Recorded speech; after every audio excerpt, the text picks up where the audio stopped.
Hello everyone! Welcome to another stream of Apollo Justice Ace Attorney Trilogy. The trilogy that takes place in the Apollo Justice storyline, where he steals Phoenix's badge, and he becomes an attorney just like that, and Phoenix does nothing for some reason. Is that right? You know, I don't think that's right, actually. Last time, we did some crazy things. We finished Case 2, and now we're in Case 3. Let's start, guys. Who's here? It's Papi! How you doing today, Papi? What's up? You're just in time for the Ace Attorneys. Court is now in session for... How do I say that? Machi Tobai, Your Honor. The Pixie of the Arpeggio. Right, his trial. Court is in session. The defense is ready, Your Honor. The prosecution is A-OK here, Judge. You got an ad? Ah, fudge. Well, whenever you hear me, hello. Very well, Prosecutor Gavin. My opening statement, yeah? No, actually, there was something else I wanted to ask you about. Yes? Say you're going to visit someone in the hospital with an incurable disease. What do you say to them? Eh? I mean, you wouldn't say get well soon, right? You'd only be kicking them when they're down. What are you talking about? Ahem. Actually, I'm going to visit someone who is terminally ill.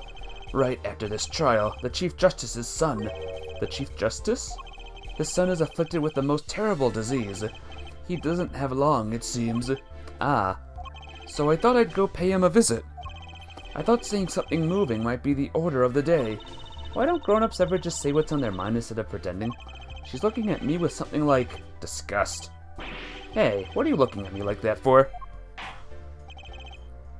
But yeah, how you doing today, Poppy? It's good to see ya. In any case, I'm a bit busy today, so let's wrap this up quickly. Prosecutor Gavin, your opening statement, briefly. You're in luck, her judge. I believe you'll be going on your hospital visits sooner than you think. First, to review the victim in this case, Romaine Letouce, age 35, the global manager for diva songstress La Miroir. The cause of death, blood loss due to being shot by a large caliber revolver. This report has all the details. The court accepts this into evidence. Yay! Death due to loss of blood from a gunshot wound. Estimated time of death 9 to 9:30. Write that down, guys. 45 caliber. That's quite large, isn't it? A direct hit from that could knock a man off his feet. However, the bullet struck him in the shoulder. The damage to the body was slight. Death was not immediate. Hey, Foursquare, you are sus. But there's no swords. Yeah, there's no swords today. Sorry, Foursquare. You can't be sus today. Sadly, his blood loss was such that he could not be saved. I suppose the victim's condition could have been much worse considering. What? The necklace is a sword? The necklace, huh? Is there a necklace? 2 shots were fired. What about this? This brooch, maybe? Could this kind of be a sword? Whoops. 2 shots were fired. 1 shot missed, the other penetrated and passed through the victim's shoulder. It counts? We'll count it. Both bullets were found in the wall at the scene. Observe the diagram. This is where the bullets hit. I see. The court accepts this evidence. Hey, Captain Chips. They could have sharpened the gun. There you go. Sharpen the gun. How's life treating ya? If we're talking about a full 45 caliber revolver, we must assume that the killer was adept at the weapon's use. Really? Yeah, apparently weapons that size have a powerful kickback. If, say, the judge tried to fire one, it'd break every bone in his body. The defense will take more care in choosing examples. As I was saying, the victim was shot backstage in a dressing room. This dressing room has only one entrance, this door. Been alright, lasagna? Aw, lucky. That does seem to be the case, yes. However, there were witnesses who heard the gunshots. Talking about you and Emma, huh? Yet, when the witnesses entered the room, it was empty, save for the victim's body, of course. But that's impossible. Exactly. This murder was impossible. For all but one person. One person? That is, of course, the defendant, Machi Tobai. Only this defendant could have committed the crime? But how? It's quite simple. The circumstances of the crime scene make it clear. Yeah, 'cause a little, almost feminine little 14-year-old boy can definitely shoot a .45 caliber gun and move that heavy body to the spot where it was. I don't think so. Opting for the Glen Morangi 14 port cast finish. The name is too long, Foursquare. Shorten it down a bit. How about the Glen 14? There we go. Perfect. The swill was made in 2009. Sat in the barrel for 14 years. It better be good then. Hopefully it's good enough for this case. Am I right? Very well. I assume you have testimony to back up this claim. Please show the witness to the stand. Glen Morangi? Your name and profession, please. Emma Skye. I'm a detective for the police department. I was on security detail at the concert forum that night. Emma seems tired, somehow. Security at the concert, you say? Some security while I was. Couldn't even stop a murder. Now, don't blame yourself. Things like this happen. I made even bigger mistakes in my career, you know. I'm sure that makes her feel much better. I want to hear about these bigger mistakes. In any case, the judge is sus. Maybe one stream or one case the judge will be guilty. This judge. Because you were on security detail, the crime was quickly discovered, and we were able to identify the killer. You may give the court your testimony, if you would. Describe the circumstances of that day and your discovery of the crime, please. All right.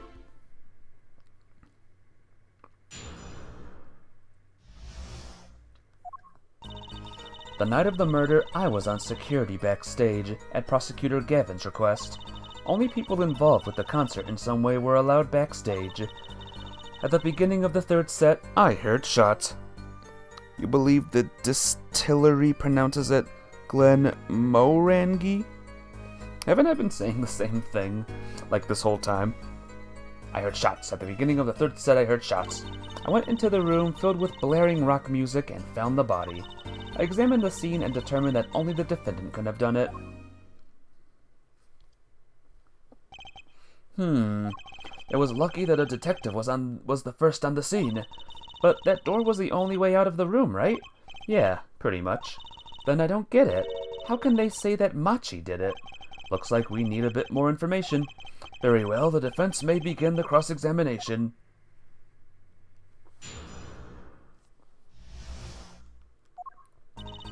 The night of the murder, I was on security backstage at Prosecutor Gavin's request. The night of the murder was the night of the concert, yes? That's right. What was a detective doing on security detail, might I ask? If it was only a concert. My thoughts exactly. But orders are orders, even when they come from rock gods. Prosecutor Gavin? Yes, allow me to explain. I smelled something that day, you might say. The stench of conspiracy. That day at the concert hall? Conspiracy? Well, isn't it obvious? My keys. That whole morning? No, the whole day was ruined. And it's all because someone stole my keys. I couldn't ride my hog to the show. I couldn't open my guitar case. There he goes again. Isn't it possible he simply misplaced them? Misplace them? Misplaced items don't just wander into a murder victim's hands on their own. What's this? Prosecutor Gavin, if your keys were in the victim's hand, that makes you a prime suspect.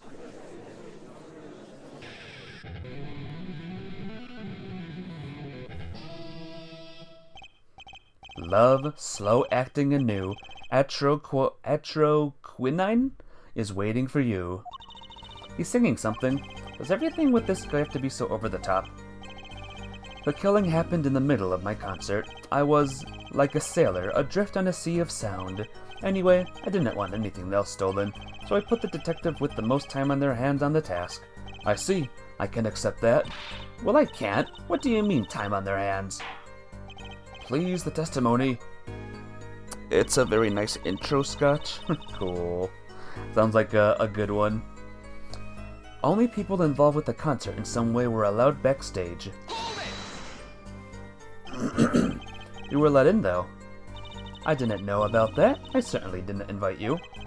I gave the Fraulein special permission to be there. I wanted to see her again. Oh boy, did you hear that? We're officially involved now. Gee, great. Some other hangers-on tried to get backstage, but I drove them off. So no other outsiders were there then. And then, at the beginning of the third set, I heard shots. I believe we were having a chat when we heard the shots. You were the one chatting. I was eating snackoos. Ah, hey, no snacking in court. And you're sure the shots came from Lemmy Royer's room?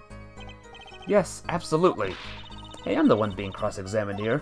Here, this'll keep you quiet. Katonk. Thanks. So, Munch, how did it munch, Emma? We were right there. Hard to be mistaken about that.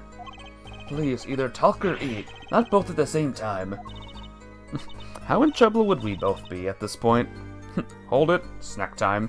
Hey, Mafia babe. Andy Williams, what's up? Good to see you both here today. Welcome to a strange court case. Again. Me and Mr. Lawyer there opened the dressing room door. I went into the room filled with blaring rock music and found the body. Rock? Blaring, yes. When you say rock, are you referring perhaps to this rock and roll music that's so popular these days? That's right. When we went into the dressing room, music was blaring over the speaker on the wall. They piped sound from the stage into the backstage through the speakers. That way people in the back can hear what they're supposed to be on stage, or when, rather. He's so old. Who, the judge? This newfangled rock and roll. You're playing Super Smash Ultimate? Oh, you poor child. I mean, good luck, D. Williams. Defeat every single person you come across, alright? Do it in the name of Ultima, or in the name of you, of course. But, I wish you luck. Did it have to be so loud? You don't listen to the Gaviners with your ears. You feel it with your entire body and soul. I always have the backstage monitors at full volume. When we walked in the room, the band was playing Guilty Love, I believe. Do you play Smash? I used to, but now I don't because I rage too much. That was my past life. You're sleepy? Oh no, Mafia babe. If you gotta sleep, it's fine. You're gonna miss a crazy good case though. It's good to see you today though, of course. Making it easy to determine the time of the crime. You could hear that music playing. Then everyone on stage for that song has an alibi, including myself. Anyway, I closed off the scene and started my investigation. 50 streak, oh my gosh. How do you do it, Mafia babe? How do you even does it? I examined the scene and determined that only the defendant could have done it. How could you know something like that? As I said, it was clear from the circumstances. Listen, we know that there was only one exit from the room, that door. The small window only opened a tiny crack, and I was standing in front of that door. So, how could the killer have fled the scene? There's only one possibility. The air vent. Hey, Stars over Hyrule. Welcome back. How you doing? Ah. But that air vent was so small. Who could possibly... Exactly. There's certainly no way you could get through, nor me. The only one who could fit through was a child. A child. Remember, access to those rooms was limited. Only those involved with the concert were allowed. And of all people involved with the concert, only one is small enough to be considered a child. The defendant? The pixie of the arpeggio flitted up toward the sky and disappeared from the scene of the crime. I'm doing good, thanks. I'm ready for another day of this game. But that's just conjecture. Oh, there was no other way out of that room. You were there. You should know, Her Forehead. And there is another vital piece of evidence. Evidence? What? Marks were found on the air vent grill. Traces that had recently been opened. Wait, what? And something else was found quite clearly. The defendant, Machi Tobai's fingerprints. What? What? Order, order, order! That air vent was the only way out of the room. The defendant's fingerprints were found on the grill. Well, Her Forehead, what fairy tale does this suggest to you? Irk! Only one could pass through that vent, that doorway to heaven. And that one is our Pixie. Why are you looking at me, Apollo? Hey, I was out whooping it up in the audience. So this was his decisive evidence. Quite decisive indeed. I believe that's enough of that. The prosecution has a rather convincing case. The only way in and out of the crime scene was watched, making the defendant the only one who could possibly leave the scene. Simple and decisive. Ugh. I believe we've heard enough to determine our verdict, even if I wasn't in a hurry to make a hospital visit. I'm sure the Chief Justice will appreciate the gesture. Unfortunately, we have no direct witnesses. Fortunately, the criminal left decisive evidence for us. That will have to be enough. Arg, it can't be over already. Very well, I believe this trial is finished. The defense has no contradicting evidence. The prosecution has presented our proof clear and plain. If you have contradicting evidence, it better be clear and plain. Eck, Apollo, they've got us on the ropes already. You better come up with something quick. I know. Think, what can get us out of this? We need evidence or a witness that can prove Machi is innocent beyond a doubt. Without that, gulp. Mr. Justice, do you have contradicting proof that can overturn the prosecution's case? If you do, you'd better tell us about it now. This is it, and so soon. If I mess this one up, it's all over. The court wants contradicting proof? It's I don't have proof, right? It's no proof, the case is over. How about a witness? Prosecutor Gavin, you claim that there were no witnesses to this crime. Are you absolutely sure? Absolutely. I'd swear it on my career as a prosecutor. And on my million-seller hit song, Atroquinine. How do you say that? Atroquinine? My love. There he goes again. That's too bad, because there was a witness. Oh, really now? But how did you come to possess knowledge of the prosecution clearly does not? Because I am the only one in the world who knows this. What's going on? I just talked to him and now... He's alive? Mr. Latouche, can you hear me? Cold, so cold, witness. You're cold? Don't worry, you're going to be fine. Help is on the way. Can't see. Hang in there, Mr. Latouche. Tell me, who was the witness? The witness is Siren. I'm dead. What? The victim said this before he died? Perhaps he did, and perhaps he did not. What do you mean by that? All we know is what Her Forehead says he said. It's no testimony, especially since it comes from the defense attorney himself. But it's the truth. He said it. I even told you about it, but apparently you ignored me completely. It's my policy to fully investigate everything I deem relevant. Clearly this rookie lawyer thinks he can tell me how to do my job. That's enough. Mr. Justice, we need clear contradictory proof from you. This witness of yours unknown to the prosecution? I hope you're right. Failure carries a stiff penalty. Perhaps a stiffer penalty than usual is called for? There's no backing out now. Let's hear the name of your witness, Mr. Justice. The Siren. My witness is... Phoenix Lamiroyer. Lamiroyer? Recall Mr. Latouche's last words. The witness is Siren. The Siren. Aha, he meant the Siren. That's right, the siren of the ballad, Lamiroyer. Lamiroyer was only on stage for the second set, and she had access to the backstage area. She could have been a witness. I see. Well, Prosecutor Gavin? My claim still stands. There was no witness to this crime. Very well. Let's hear it from the horse's mouth then, shall we? We will now take a break from Detective Emma Sky's cross-examination. Please show Lamiroyer to the witness stand. Lamiroyer would say nothing the night of the murder. Not today, though. Today we'll drag that story out of her no matter what it is.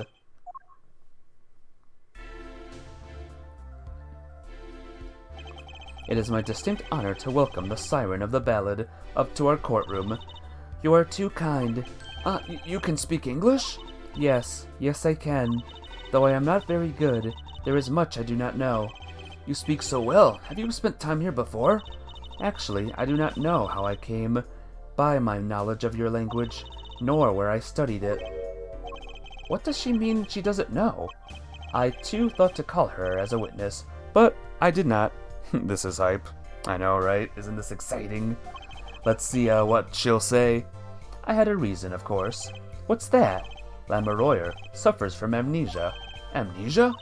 Lamiroyer is not my true name, yet I remember nothing of the time before I was given it. Nothing of the time before I started singing on stage. Whoa, she's even more mysterious than I thought. As lauded singer Lamiroyer, she lives a good life. There are little difficulties for her, thanks to her success. Yet, I do not wish to subject her to unnecessary stress. I see. I care surprisingly little about people's past. You have nothing to fear in this court, Lamiroyer. Thank you. Yet there is something I do not understand. I'm being called as a witness? What might I say? No one will tell me anything of what happened. Lamiroyer, let me be frank. I did not want to ask you up here to testify. Yet, that young gentleman with the wide forehead over there was adamant that you stand. Oh my.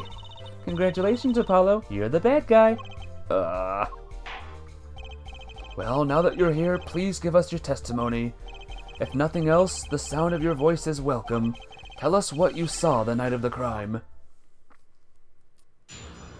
Pay attention, everyone. See if we can point out the contradiction. As for what I saw nothing. That night, I was invited to sing on stage, and this I did. I did not return backstage after the second set. Then I was led by the police to Mr. Gavin's dressing room and told to wait there. That's where I learned that something had happened, but I wasn't told the details. I must say, you sound wonderful just testifying. Hope he was too distracted to hear what she was actually saying. There you have it. She saw nothing that night. Now we can only pray that the defense has some sense to admit defeat and refrain from detaining her here longer than need be. Wow, you just got better, Apollo. Way to go. Grrr. Very well, Mr. Justice. Keep it short and sweet. Lamiroyer wouldn't talk to me the night of the crime. She must know something, and I've got to find out what.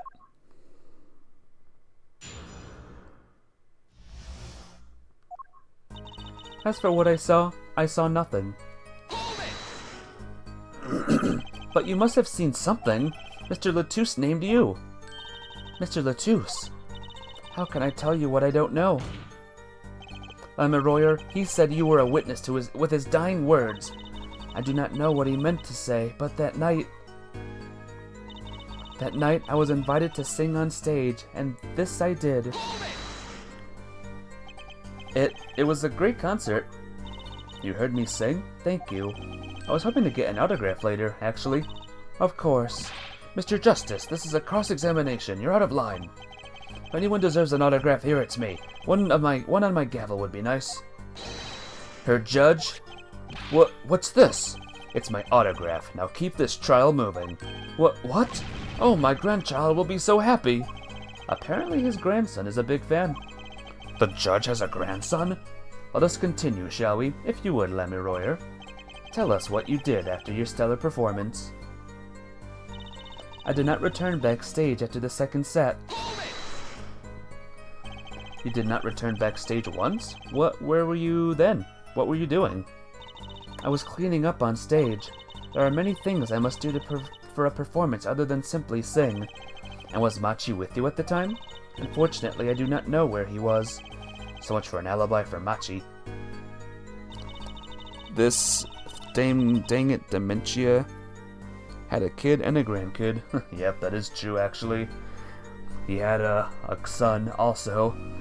I was led by the police to Mr. Gavin's dressing room and told to wait there.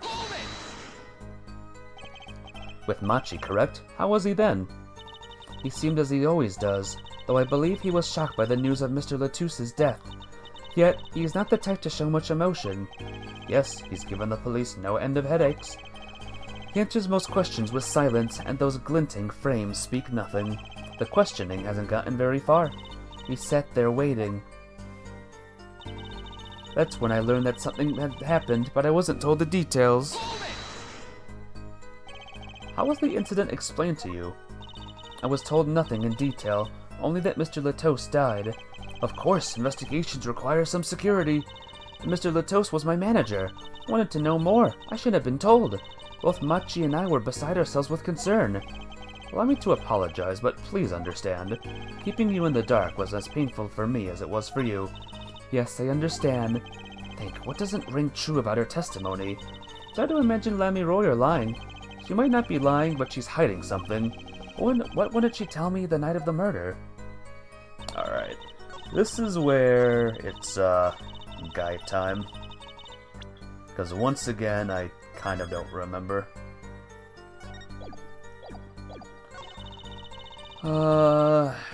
Maybe the gag order thing, maybe? Nope. I don't remember. Yeah, my memory on these cases are absolutely awful, guys. I will be looking up a guide a lot in this game. Just to let everyone know. Oh, hang on, I'm not even on the guide yet. Apollo Justice Ace Attorney walkthrough.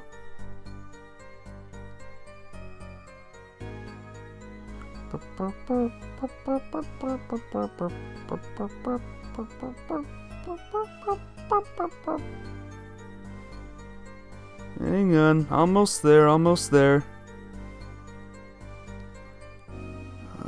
No. Yes, actually.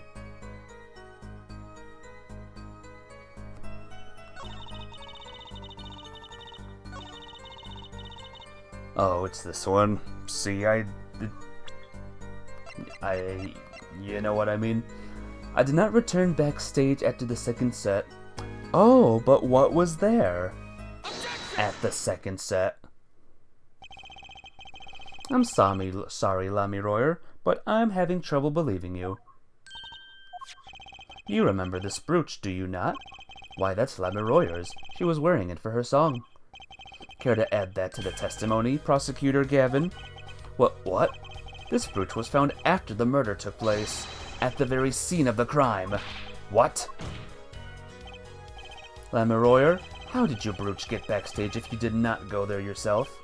And as Prosecutor Gavin had just told us, you had been wearing it during your performance that night. Ah! What is the meaning of this? Lammy Royer, please explain. Lammy Royer? She says English is quite difficult. That trick's not going to work here. Your forehead may be large, but you are a lawyer, truly. But you have missed one important fact. What now? In fact, at the time of the incident, I went backstage, but only for a moment. What? Think back to the moment of the crime. You know whereof I speak. Is she really saying all that? What's she talking about, Apollo? Right when the incident occurred. Ah! Is she talking about that? Watch this room for me. I have to call for backup. Right, understood. You want me to make sure no one comes in, right? Mr. Latouche, can you hear me? Cold, so cold. Witness. You're cold? Don't worry, you're going to be fine. Help is on the way. The witness is Siren. Siren? How can a siren witness anything? Yipes! Emma? What was that? What? Who's there? What's wrong? Emma, did you see anyone just now? Huh? No. I could have sworn I heard a door close. I looked into the room, just a glance, mind you. So this was when your brooch dropped. That explains that. It does. There was no other time I could have dropped it. But that's ridiculous. You only looked in for an instant, but you dropped your brooch? Her forehead. She has raised a possibility. The only thing that can counter that is evidence. So she looked in the crime scene. Actually, I intended to go into the dressing room. I knew nothing of what had happened, of course. But the moment I opened the door, I heard a horrible voice. Her forehead shouting who's there, no doubt. A horrible voice indeed. Ugh. I closed the door immediately. Oh, that explains the brooch. Let's return to your testimony. That's too convenient. She's hiding something. Lemuroyer, you did look into the room, though, right? Yes.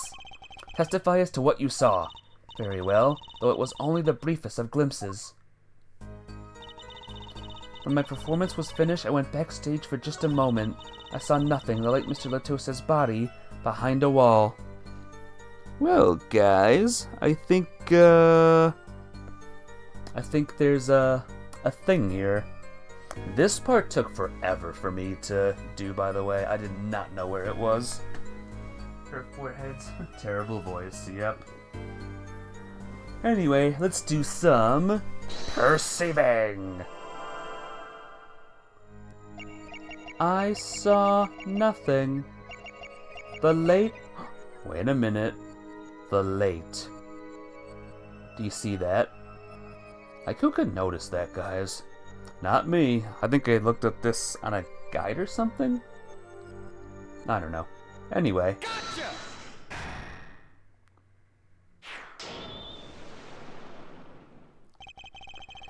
The late Mr. Latouse's body, you say? Yes. You know something more about Mr. Latouse's death than you are saying. What? I could see you trying not to remember, but the effort made you swallow. You can't fool my eyes. It is true. It was so terrible after all. Why did Mr. Latouse have to be shot? One moment, Lemuroyer. Yes? What was that you just said? Why did Mr. Latouse have to be shot? Yes? She was hiding something. I knew it! Lemuroyer, I'm afraid you haven't realized it, but your words just now contradict your testimony. Eh? How could that be? Take this. Lemuroyer contradicted her own testimony, and I have evidence to prove it. It's this now. Tell me, Lemuroyer, how did you know he had been shot? Eh? Well, Immediately following the incident, a gag order was placed on the scene. This is the document proving that. In your testimony, you told the court, no one told me anything about the incident.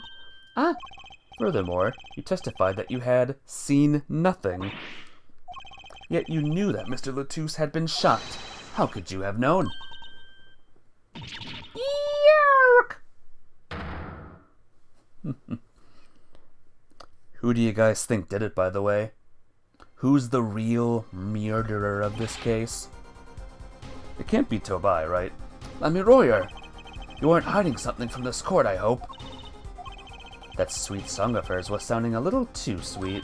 Now I remember. Please, allow me to add to my testimony. Of course. All you want to know is the truth. She looks kind of pale, huh? She saw something. I know it. Lami's assistant? When you say Lami's assistant, do you mean, No,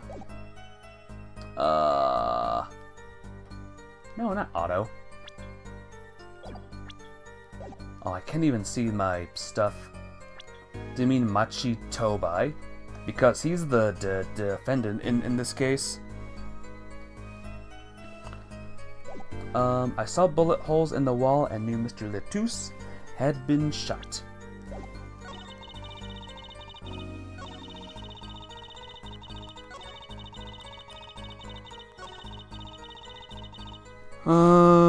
Yeah, I still don't remember. My memory is... absolute freaking garbage when it comes to this game and its cases. My memory is gonna be worse in the next game, by the way, and in the game after that too.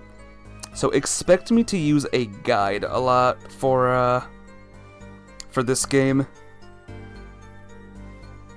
So give me a second. Okay. Present the new... Okay.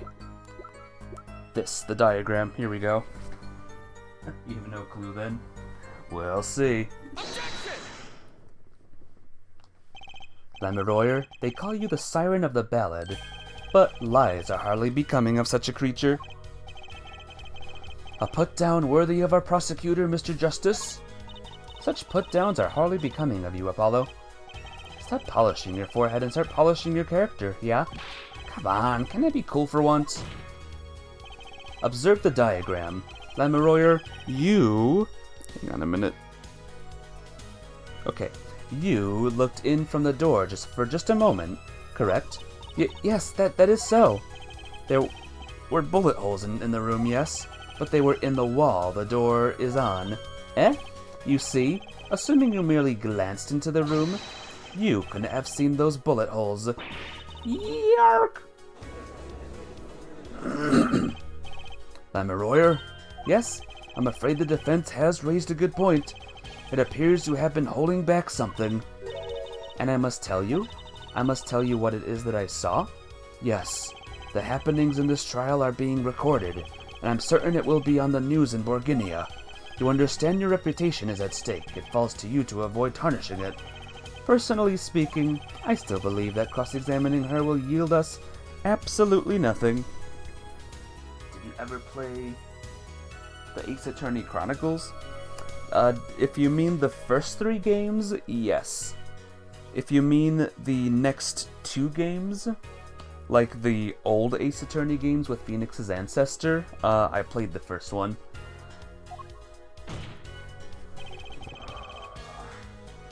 But she knew how Mr. Latouche died, and he named her as a witness. You must have seen something, Lemuroyer. Very well. Lemuroyer, please continue your testimony. Very well, I shall.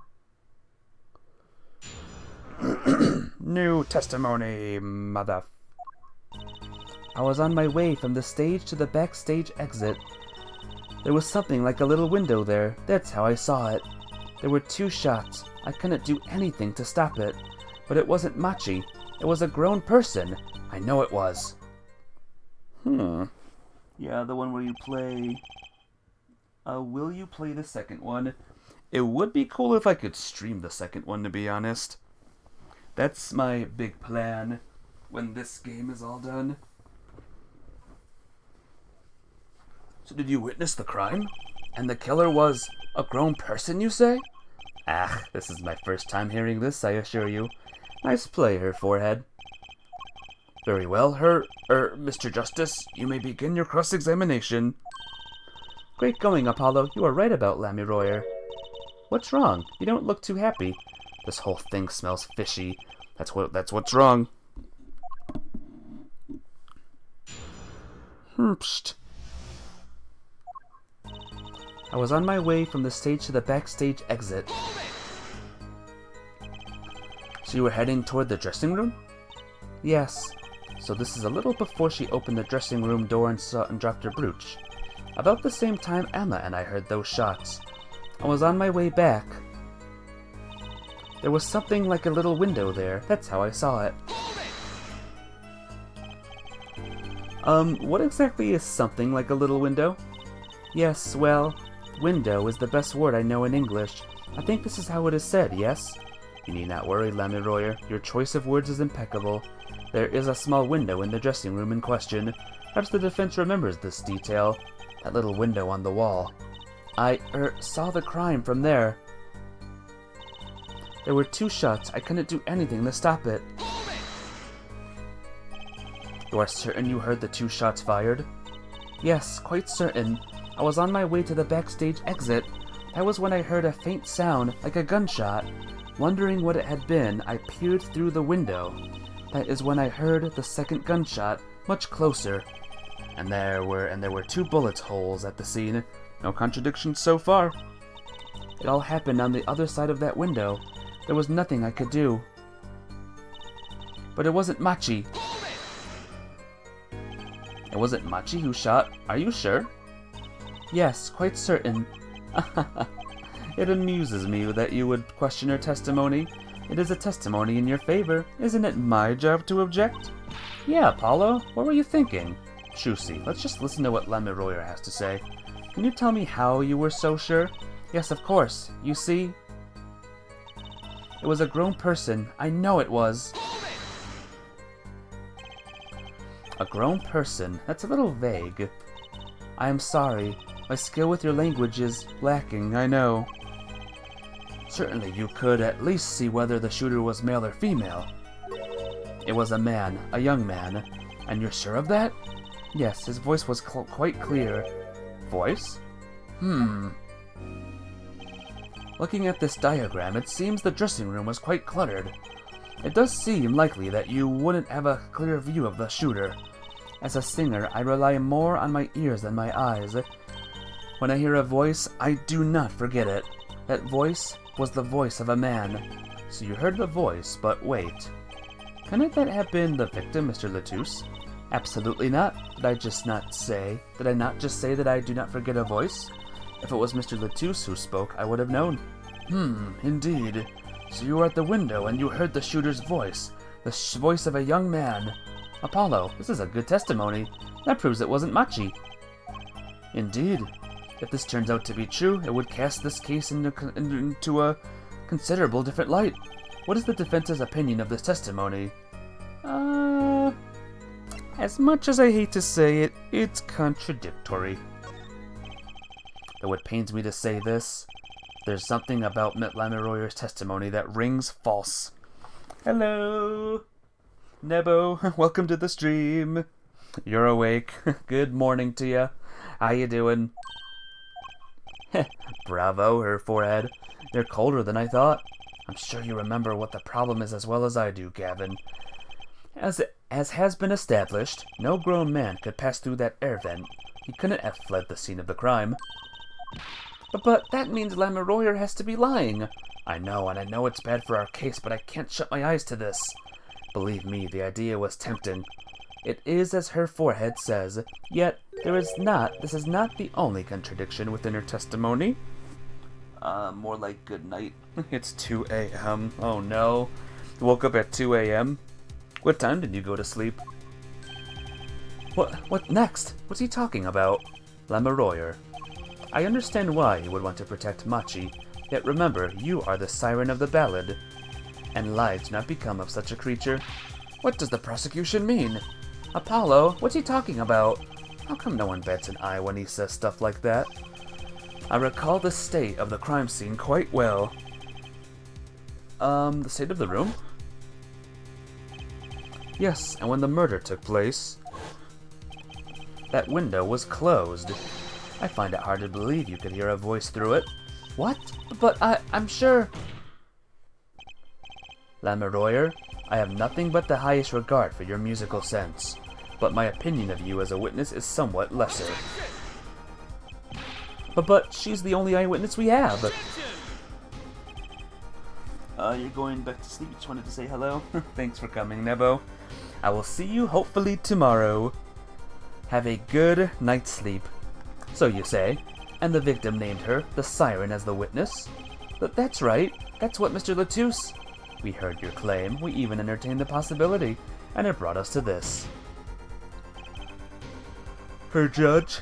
Yes? The prosecution requests that the witness be excused. Please. I'm afraid I must honor the prosecution's request.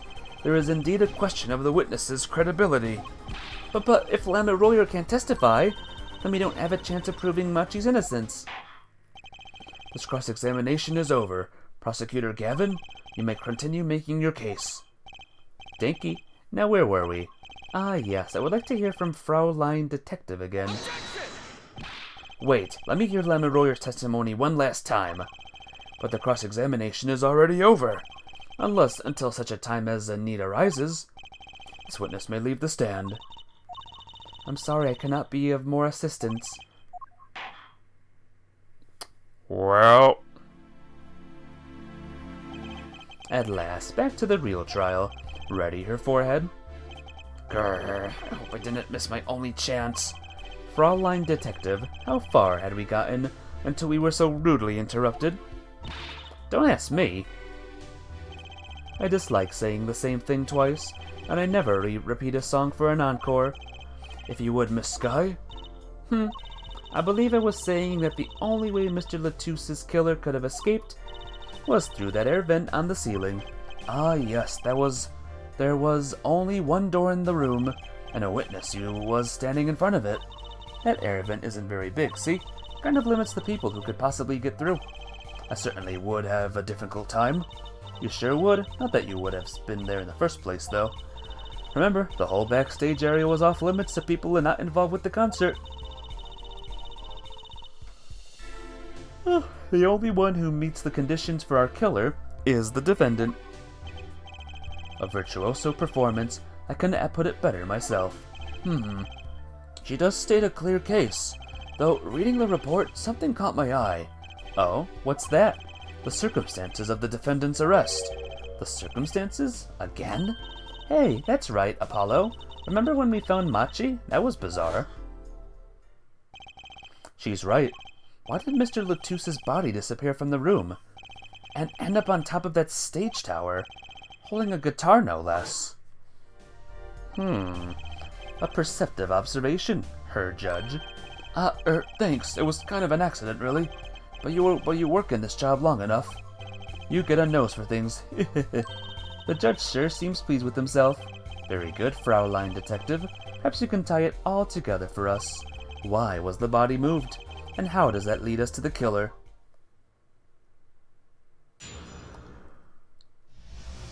Alright, back to Emma. I believe Machi stole the body because of some lyrics. He moved the body to match Lamoureux's song. No one in this country had a motive to kill the victim, and Machi practically left his signature at the scene. All of this evidence clearly points to the defendant.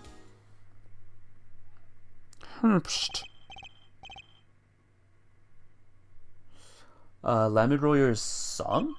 Yes, the guitar serenade. You noticed its code too, did you not? Its code? All the events that day followed the lyrics to our song. First, the keys my heart held onto so tightly were stolen. The prosecutor Gavin's guitar burst into flames on stage. Mr. Latouse's life was taken by a bullet. The rest hardly needs explanation. Guitar, guitar, up together to the sky. That's mad! It's like a story out of some fairy tale. I admit I'd forgotten about the song, but there it is now, waiting for me. The grand finale, as it were. Hey, you know I was the one who first noticed that. I've heard of jumping rope to songs, but counting the songs? But killing? It's a wild world out there, her judge. Very well. We've heard one song and dance, let's get on to the next. The cross-examination. I'm not so sure I'm going to be doing much singing.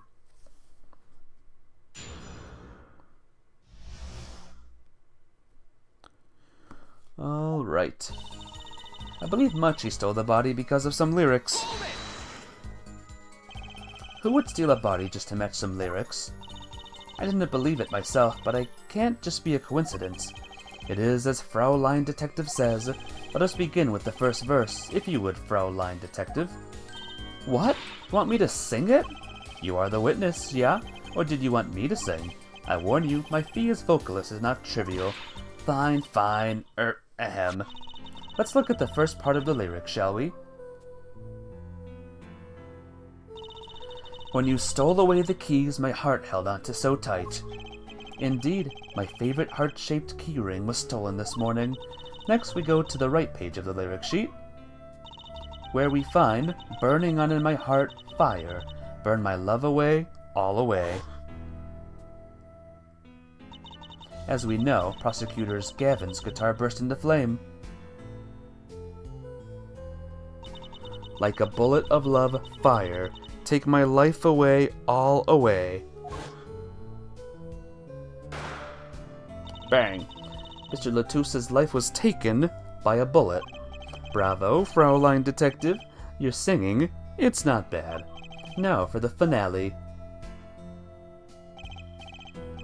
Up to guitar, guitar, up together to the sky.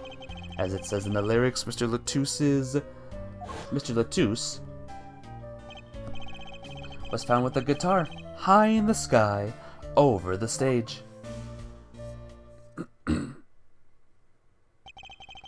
No series of coincidences could be so well conceived. He's right, scientifically speaking. What would Waki have said? That concert was whack. It's hard to argue when she pours her heart into it like that. Anyways, the shooter, he moved the body to match Lamoureux's song. Does the prosecution have any idea why he'd do all this? Want my scientific opinion? No clue. But he clearly had a reason to go through all that trouble. Some deep reason. A deep reason? Not only did he steal my keys, he torched my guitar.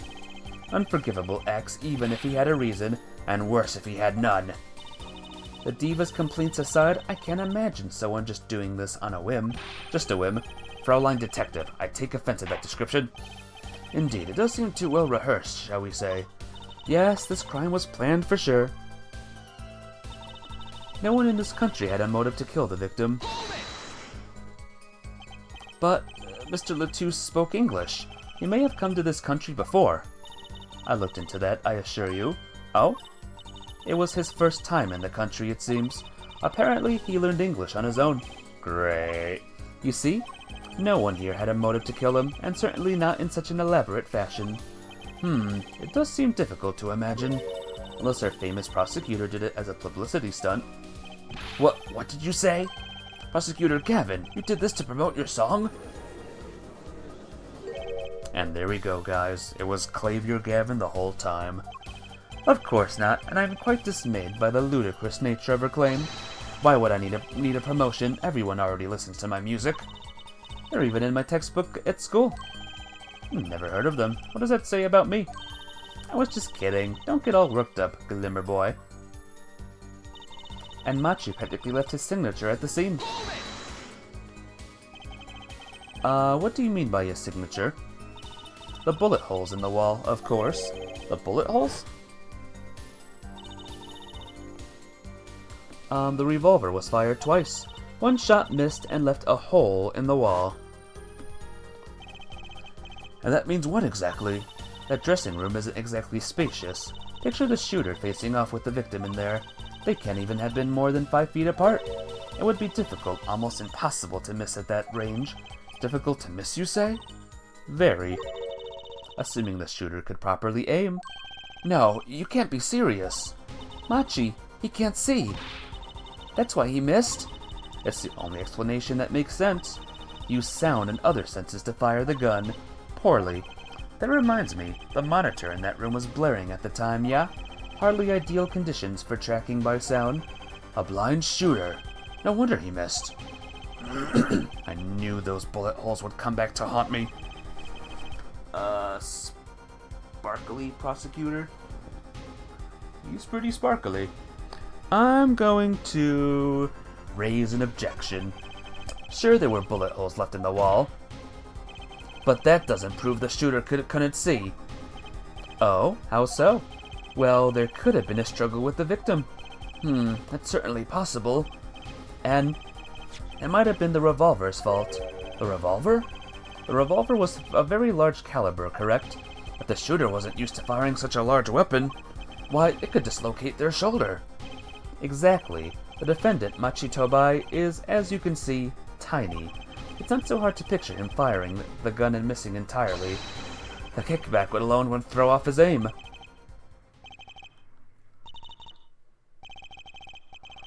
A convincing argument, to be sure.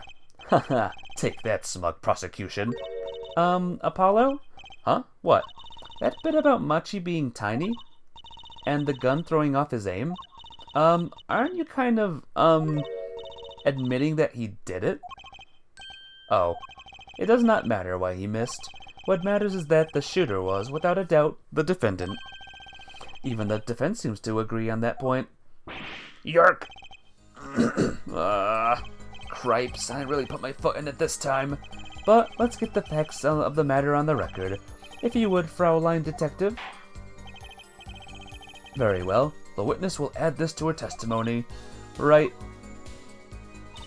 From the state of the crime scene, I concluded that the shooter was blind. Oh man, this website I'm using for the guide, it keeps closing on me for some reason. So I might open up another guide super quick. This guide's website kinda sucks.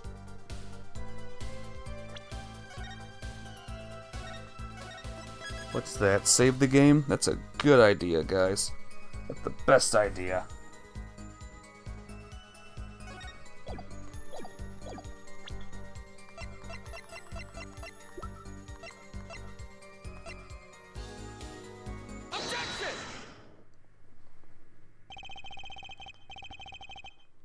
Give me a second again, guys. Hang on a minute. Trial. Okay, hopefully this one will not crash on me at a random time.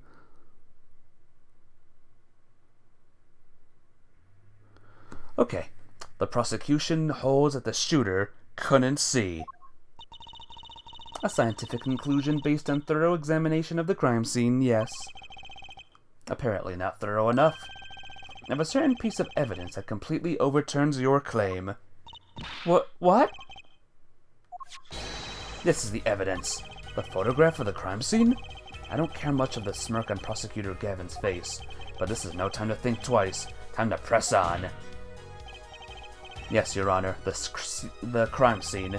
There is something in there that decisively contradicts the prosecution's point. And perhaps you'd best show us this something. Get your finger out of the breeze and put it to good use, yeah? Very well, show us what you're talking about, Mr. Justice. The contradiction at the scene of the crime is... And again, I don't remember. I literally don't remember. Present... The guide says present the blood. This is also... Oh, the writing blood. Not the random blood, but the writing blood. Guidebooks. Be specific, please. A contradiction is right here. The smeared bloodstains? I thought it was just my blurry vision, but it really was blurry. The way the victim's hand is raised above his head, much like the gesture I have seen many times in this court. And almost as if he wrote something? Aha, I get it. At least I think I get it. Get what, Fraulein? When Mr. Latouche was shot, he tried to write something. And what would he write but the shooter's name? And what would he write in but his own blood? Pretty good, huh? Thanks for making my point for me. Yes, in fact, that's what I think happened here. That does seem to be the distinct possibility. The victim wrote the killer's name. It's certainly a logical conclusion. Drat, I just wish it wasn't all rubbed out like that. Of course it's rubbed out. Why, if I were a killer, I certainly wouldn't want to leave my own name behind. Neither would I. No one has anything else to say? About what? So the prosecution accepts this? You agree that this was the victim making an attempt to record the name of the killer? And that the killer tried to rub the name out? What's your point? What's my point? Let me ask you this. How did the killer know the victim was writing their name? Well, Mr. Latouche was writing something in blood. Once the killer saw what it was... Wait. Once he saw what it was? But what did you just testify about the shooter? I said they were blind. Ack! Yet the crime scene itself contradicts that. The killer had to have been able to see. Why would they rub out the name in blood otherwise? May I remind the court that the defendant, Machi Tobai, he couldn't have been the shooter. Impossible! Order, order, order! Prosecutor Gavin, please explain to me what all this means. I mean, looking at this photo, it seems quite clear that the shooter could see. Yet up until now... It seems I owe the court an apology. The Gaviners are a band with law enforcement ties, yet a murder occurred. During our concert, apparently this caused some confusion over jurisdiction. As a result, some reports were not filed in an entirely timely manner. I'm not sure I like the vibe I'm getting here. Hey Apollo, look at him. Why is Prosecutor Gavin all relaxed and smiling like that? Like he knows something we don't? And he's about to tell us? I've got an idea. Let's rock!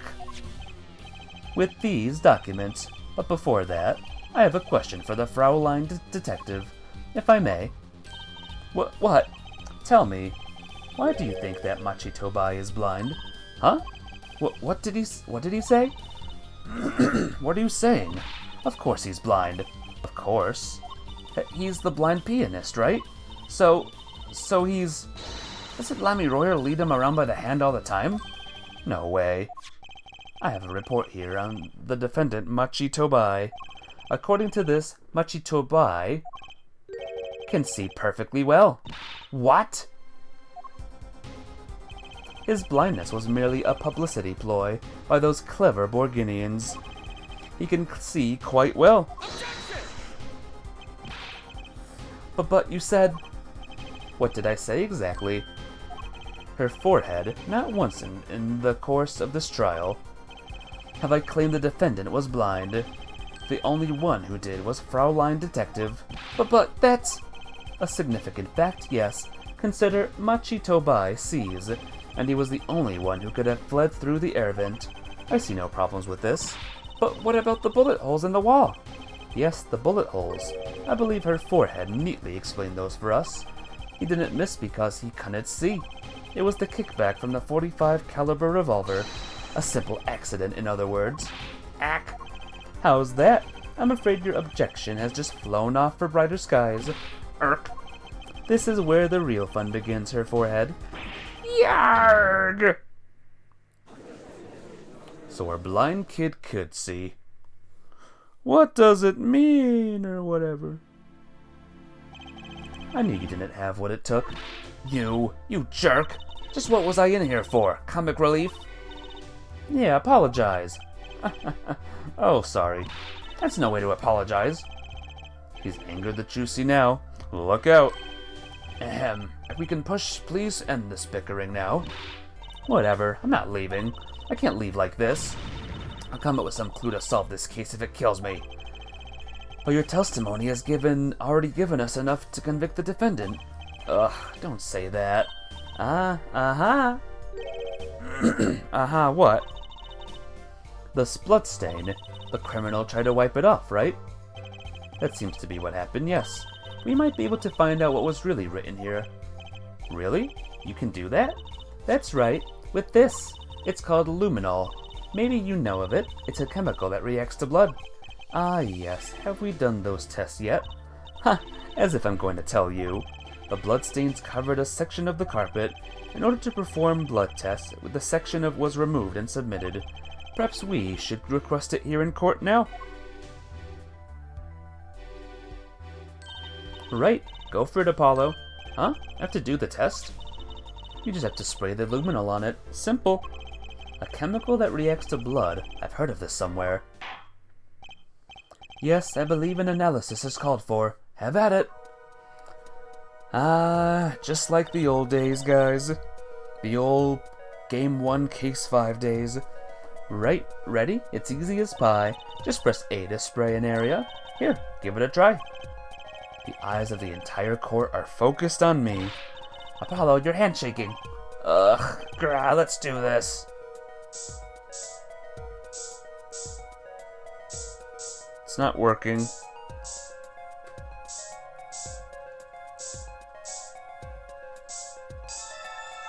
There we go. So that's the name, apparently. IPIX 314206. Wow, it really works. This must be the power of science. It says IPXX 314206. Is that the killer's name? Maybe it is, if the killer was a robot. I have it. Yep, that's the one. We might need that name for that number for something. Or is that a Y? It's an X, apparently. As, the people that are saying. Aha, I have it. So what is it? I thought those letters IPXX looked familiar. This is an Interpol ID number. Interpol? You mean the International Police Agency? Yes, most are undercover agents working to solve international crimes. But why would he write that number? Why would Mr. Latouche even know a number like that? Good show, Fraulein Detective. Rock on. Eh? Your Honor, we can verify this number immediately. Darian, are you there? Come up to the witness stand.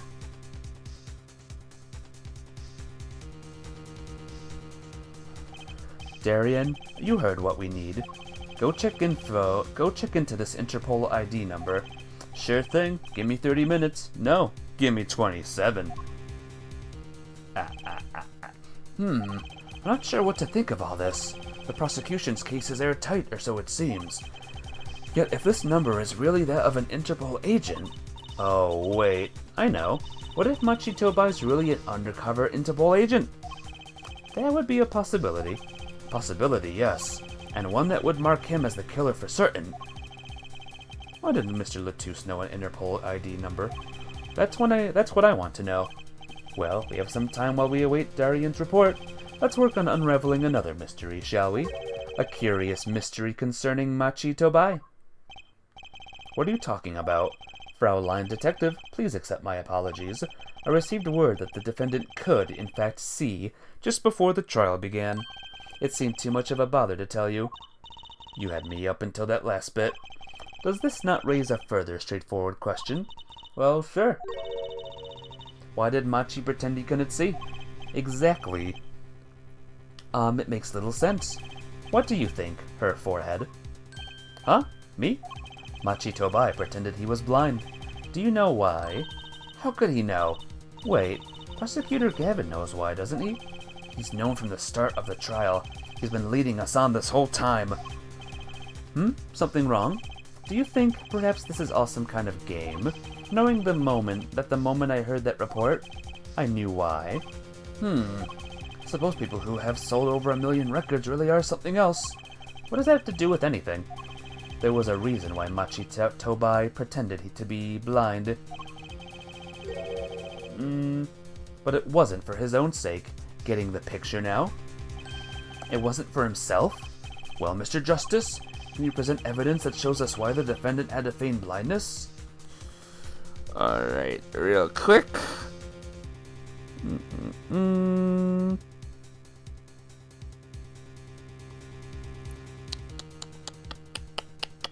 Okay, I'm going to find a different guide, because this one is very wordy, and we don't have time for wordy guides.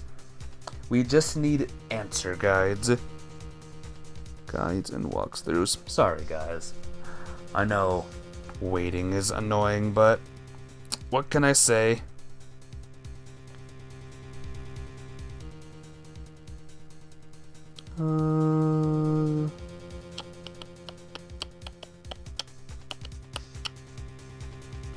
Okay, this guide stinks too. Are there any good guides, guys?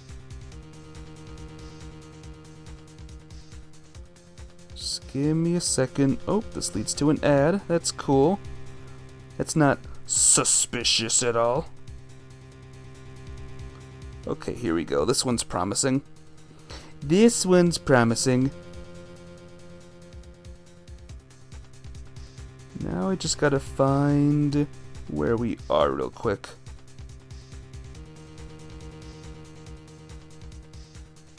Okay, first option, apparently. Machi had no reason to pretend he couldn't see, which means... No, it couldn't be. Good show, her forehead. It seems you've thought of something. Grrr, why can't I figure things out on my own? This leads to an ad. Objection! Yep.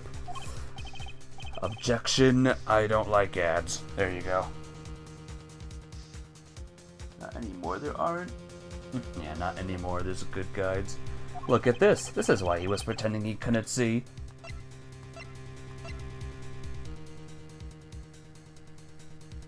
Okay. That is Lemuroyer? Lemuroyer and Machi Tobai. Recall their relationship, in particular their unique arrangement over the years before visiting our country. The Lemuroyer and her pianist. They would always walk together, she leading him by the hand. Even when they got on stage, she would lead him to the piano. She would walk all the way over there with him. That's right, because he was blind. This she led him at all the times, never letting him go. All times. Yet we have just learned something that makes their arrangement peculiar indeed. Machi could see. Why do they have to keep up this act the whole time? Well, wasn't it part of their, performance? I think there's a simpler explanation. Machi did not need to be led by the hand at all. That can only mean one thing. Really? Really, it was the other way around. The one who needed to be led by the hand was Lemuroyer. What's this? So you mean to say that Lemuroyer she's... Yes, Your Honor. Lemuroyer is blind. What?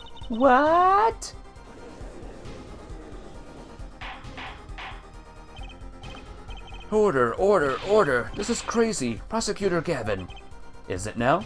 Please shed some sanity on this madness. The defense has made an outrageous claim. The only thing outrageous I can see about the defense is his vast forehead. Yet I see it is not vast in vain, this time. He's quite correct. But that makes no sense. Yeah, wasn't she supposed to be the landscape painter in sound or something? Well, since we have her here, why not ask Lemuroyer herself? I believe she is still in the witnesses' waiting room. Apollo, what does this mean for our case? Don't ask me. I had no idea she couldn't see. I hadn't even imagined it until now. His forehead isn't even that big. Well, we gotta make fun of something. The prosecution has to make fun of something with the defense. Bailiff, bring in Lemuroyer.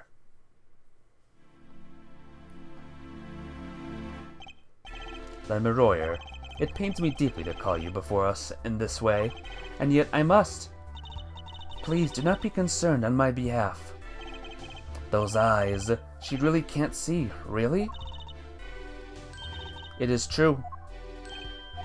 How funny it is that a tiny lie born in the Burgundian countryside would one day grow to entangle the entire world. So you are?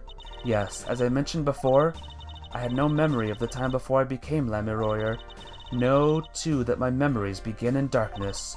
The word light has no meaning for Lemuroyer. I see.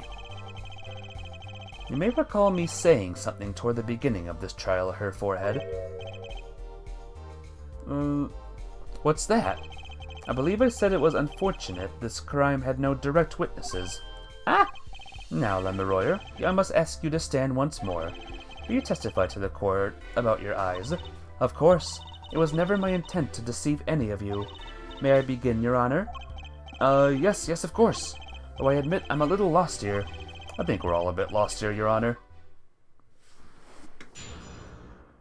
It's not declaring that he is a foolish fool of foolishness who foolishness fools the foolish word world over. I know, right? Imagine if just all the prosecutors met for a big thing in this game. Von Karma meets, Gavin. I have no memory of the light. I debuted in a world of darkness and sound. My producer came up with my PR line before I knew this. So, silly as it may sound, I had to pretend I could see. Everyone on my staff knew, of course, but no others. But this is a murder trial. I apologize. It was part of my contract, you see. I was to keep my blindness a secret no matter what. Music is everything to me. I never imagined something like this would... She told us that the truth in the beginning. When she said she saw nothing. Very well, does the defense have anything to add? I'd like to cross-examine. But what is there left to ask? There was one thing in her testimony that bothered me. Perhaps it is best that we let you get it out of your system. Someday you'll come to understand the importance of thinking for yourself. Very well, the defense may proceed. However, Be aware this court will not tolerate any questions deemed too stressful to the witness. Okay, there was only one part that bothered me. Just let me ask about that and I'll be happy.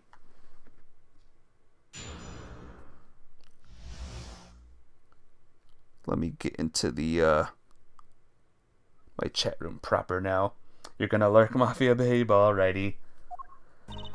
Lurk well, lurk good. I have no memory of the light. I debuted in a world of darkness and sound. My producer came up with my PR line before he knew this. So silly as it may sound, I had to pretend I couldn't see. Hang on a minute. Boom. Boom. And I'm in my chat room now. Everyone on my staff knew, of course, but no others. You want a game where all 6 of the prosecutors take turns? For that to work, you need to get poor Godot out of prison. Either out of prison or out of the afterlife. Same for Manfred von Karma. You would need a Ouija board or something, or a spirit medium to summon him. Noticing that Clavier is being in many ways just as much of a trickster, remember, as Phoenix? He is. I wonder what that could mean. When you say your staff, do you include Mr. Latouche? Of course, he was my manager, so he knew. What? Successfully downloaded update data. Whoops. He knew that's what's been bugging me. Something the matter, Mr. Justice? I believe I know what is bothering our young defense attorney. You are thinking of when you discovered the body, yes? Is he right, Apollo? Yes, I was. Trying to do his brother's work for him or something? He's up to something, I know that much. What's that something? I won't say. Nah. He's alive. Mr. Latouche, can you hear me? Cold. So cold. Witness. You're cold? Don't worry. You're going to be fine. Help is on the way. Can't see. Hang in there, Mr. Latouche. Tell me, who was the witness? The witness is Siren. Mr. Latouche, did you sound like that before? Mr. Latouche told me to ask the witness, and he named you. Why would he do that? He knew you were blind. I don't know. Tisk tisk. What did I just say? You need to learn to think for yourself. Meaning what? There is no mystery here if you recall everything he said. Think of his last words once more. The witness. Siren? We've heard that name many times, along with a little play acting by our defense. I remember them well myself, but that statement is not what I refer. The witness can't see. Yeah, I mean what he said before that. Before? What came before that? Ack! That's right, he tried to tell you. When he said can't see, he wasn't talking about himself. He was talking about the witness. I see. Too bad the defense did not. Well, her forehead, try relaxing and looking at the facts first next time. Irk!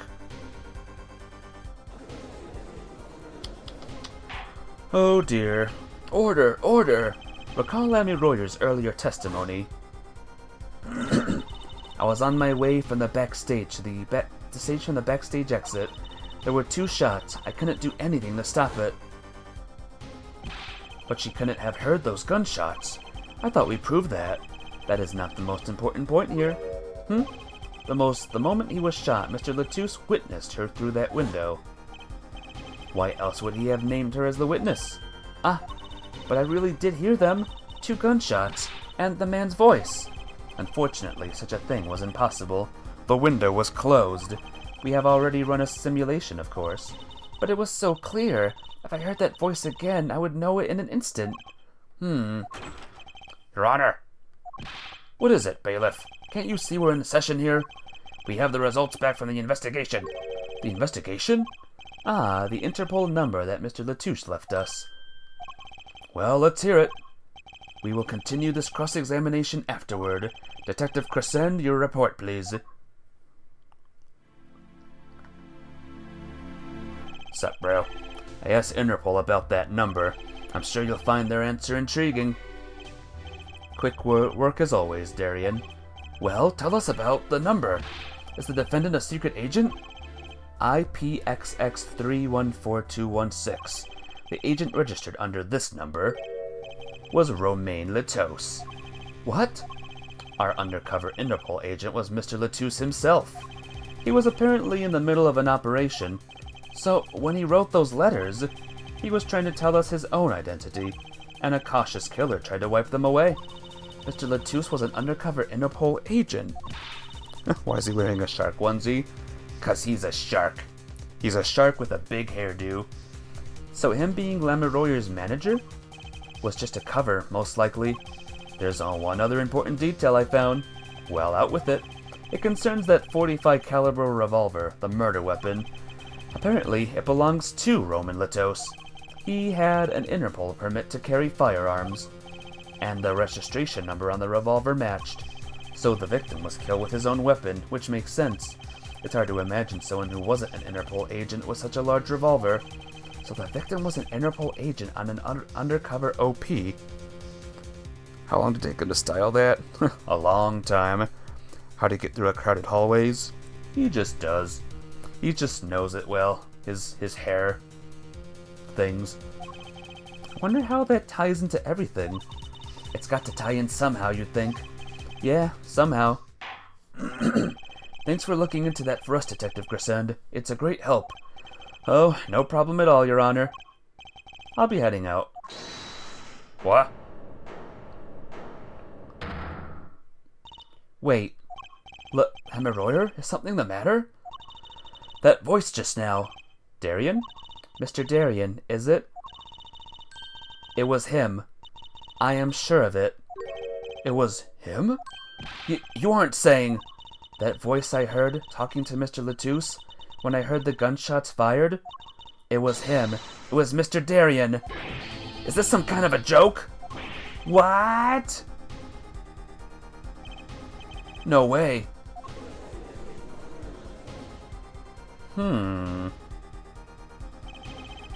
courtroom fell into such a chaotic state, the trial had to be suspended temporarily. I've never seen that happen before. Of course, it's not every day that you get an accusation like that one.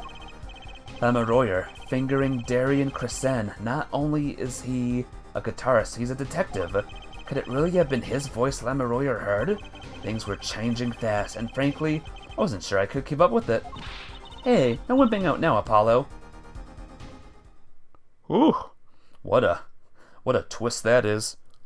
The word OP is pronounced ALP, as in operation. I'm gonna go with OP still, because that's what I've been calling it for years and years and years. And OP is just weird. It should be OP, not OP.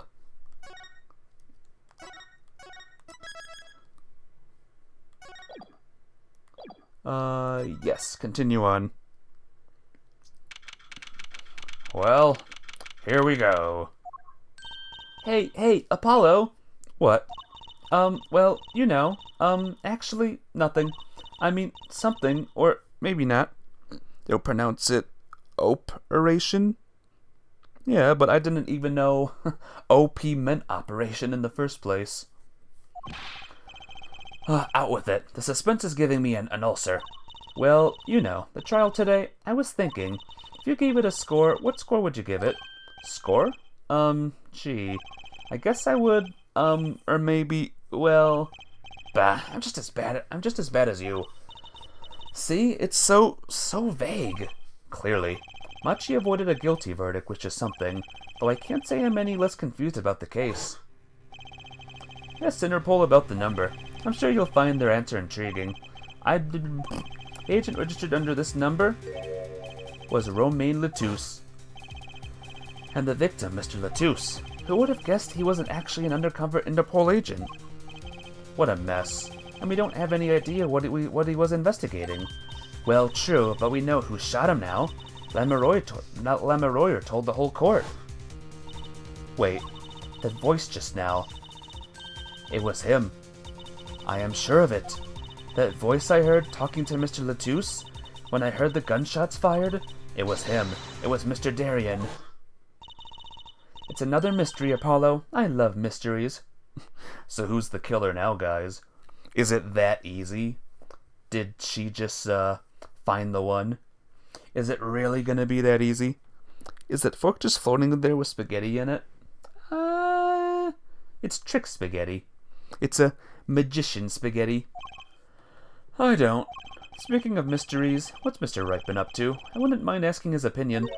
Now that you mention it, I haven't seen Daddy around. What? Is he some kind of stray that just wanders in and out at will?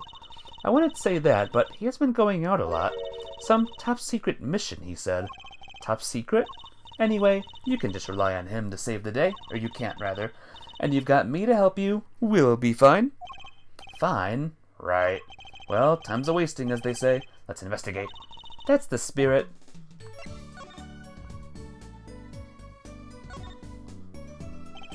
I've seen some restaurants that set out real food on to show what's on the menu. I have too, but I noticed something strange. One time there was a sandwich without any lettuce, like it had disappeared by magic. I'm sure someone just swiped the lettuce and ate it. Wait, that sandwich, you didn't... Apollo, you shouldn't eat sample food no matter how hungry you are. Just how hard up do you think I am? Well, there you go. There's your magic spaghetti. Magic sketty. Mr. Charlie, the potted plant. Huh? His leaves are looking a little brown. Good morning, Mr. Charlie. But Mr. Charlie, your leaves. Maybe you weren't giving him enough water. No, it must be stress. He's worried about the new recruit at the office. Hey, don't blame it on me. You weren't watering him, right? It was Daddy's turn to water him this week. Mr. Wright has been away on his top-secret mission, no? I'm sorry, Mr. Charlie. This is all my fault. I'll water you soon, promise. Poor Charlie. Lemuroyer dropped a bomb in court today. It was Darien. Lemuroyer said she's never forgotten a voice, right? That's so cool. I guess. What's that called again? Elephant ears? I bet that's what they're called. Somehow I don't think that means what you think it means. And she has to be wrong this time. Wrong? Why? I mean, look. Those gunshots were right during the concert. That's right. I was burning up the dance floor at the time. Right. Did you happen to look up on stage? Maybe at Darien, even? You bet I did. He is one of the Gaviner's guitarists, after all. He's so cool. Oh, right. All the Gaviners have a rock-solid alibi. He couldn't have shot Mr. Latouche backstage. But Lemuroyer heard him, didn't she? She heard Darien backstage, right? Somebody's either wrong or lying very badly here. An Interpol agent? I was wondering, what is Interpol anyway? Huh? Interpol? They're the guys who catch international criminals. Why can't they just call them International Police instead of making up some silly name? Yeah, anyway, you think he was investigating Lemuroyer? Why would anyone do that? She's not a criminal. She couldn't be. Don't be fooled by appearances is all I'm saying. But remember, I'm a magician, Apollo. I can spot a palm coin at 50 paces.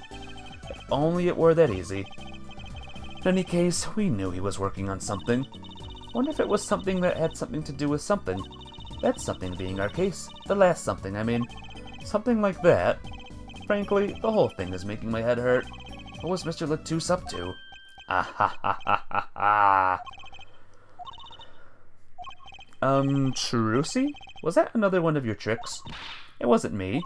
I can't even make Mr. Hat laugh like that. Oh, this guy. Wherever the mundane gives way to miracles, a world is whispered. Grammari. Hey, the other day. Eek! Who's there? We didn't just imagine that, did we? He was wearing a silk hat. Friend of yours? Hardly. We meet again. Nice to meet you. Who are you?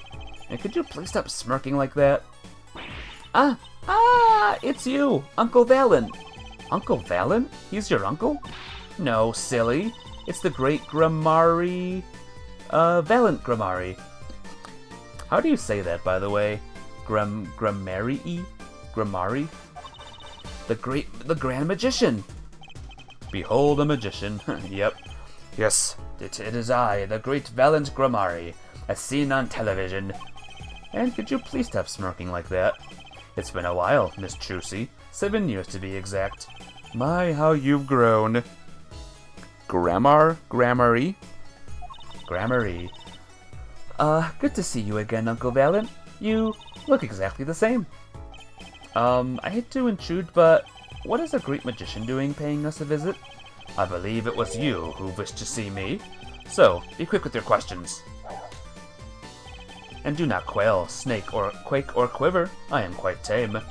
Though my stardom may sear the sight, I'm quite down to earth when need calls. I'd say it the same way you would.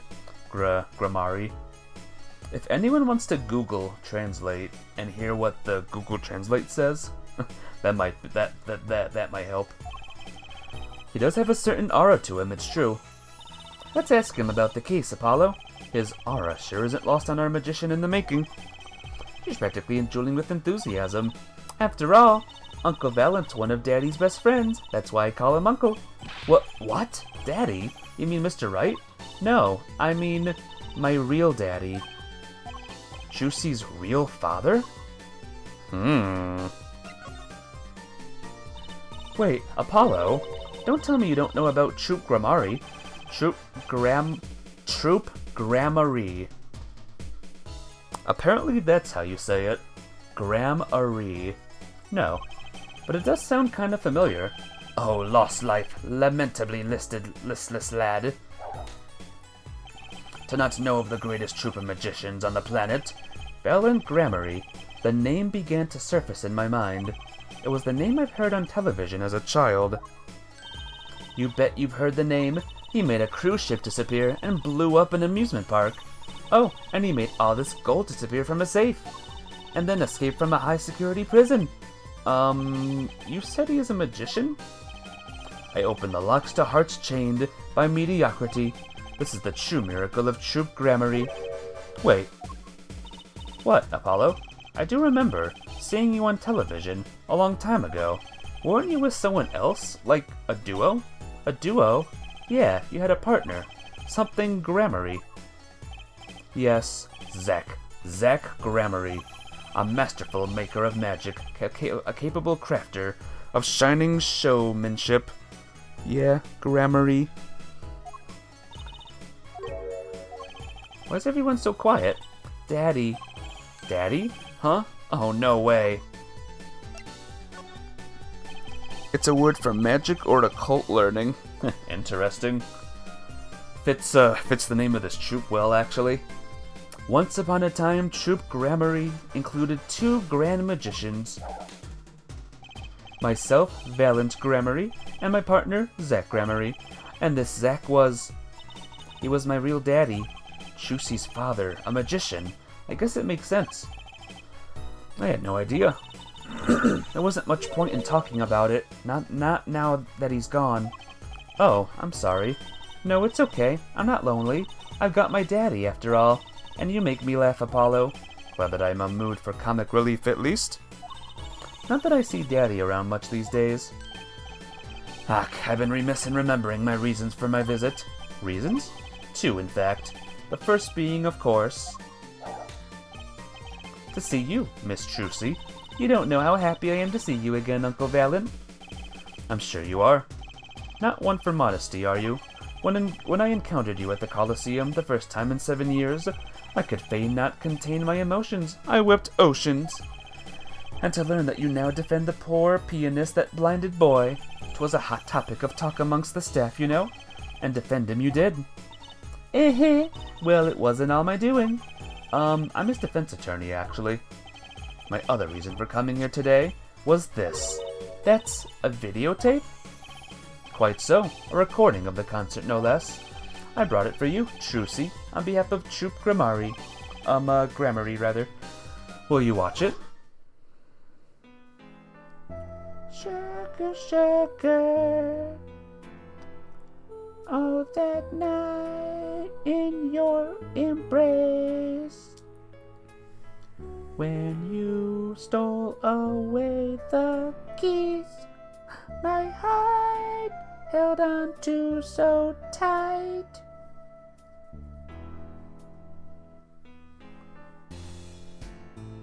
pleasure, but a fleeting melody.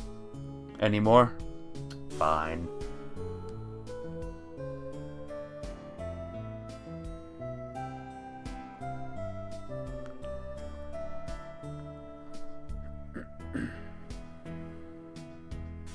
Wow!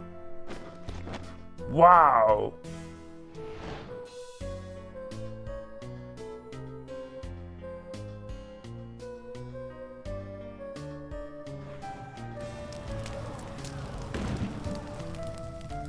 You like her outfit? Me too. I like this cutscene. It looks much better in the Switch. Obviously. Did anyone notice anything weird in this video, by the way? Anything whatsoever? I mean, there's the obvious thing of Gavin's guitar bursting into flames. Wow, it's almost as good as it was live. So, what's the word? Mysterious. There are more mysterious things than her song going on. Way more mysterious. This valiant grammary has good reasons to be here today. But I wonder what his reasons were to be at that concert. You know, all that videotape kind of reminded me of a Disney movie. Speaking of Disney movies, you won't believe what Disney movie I watched yesterday. It is a movie that took place in the land of Greece, or around there, and it featured many, many Greek gods. I'm sure you know which one I'm talking about now, having said all that stuff.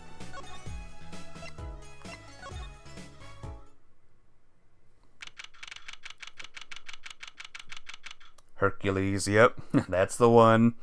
A very, very good movie. I love that. I watched it so many times as a kid.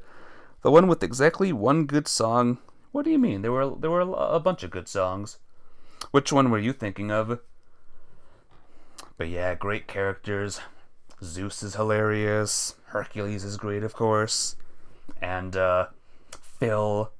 Danny DeVito, Phil.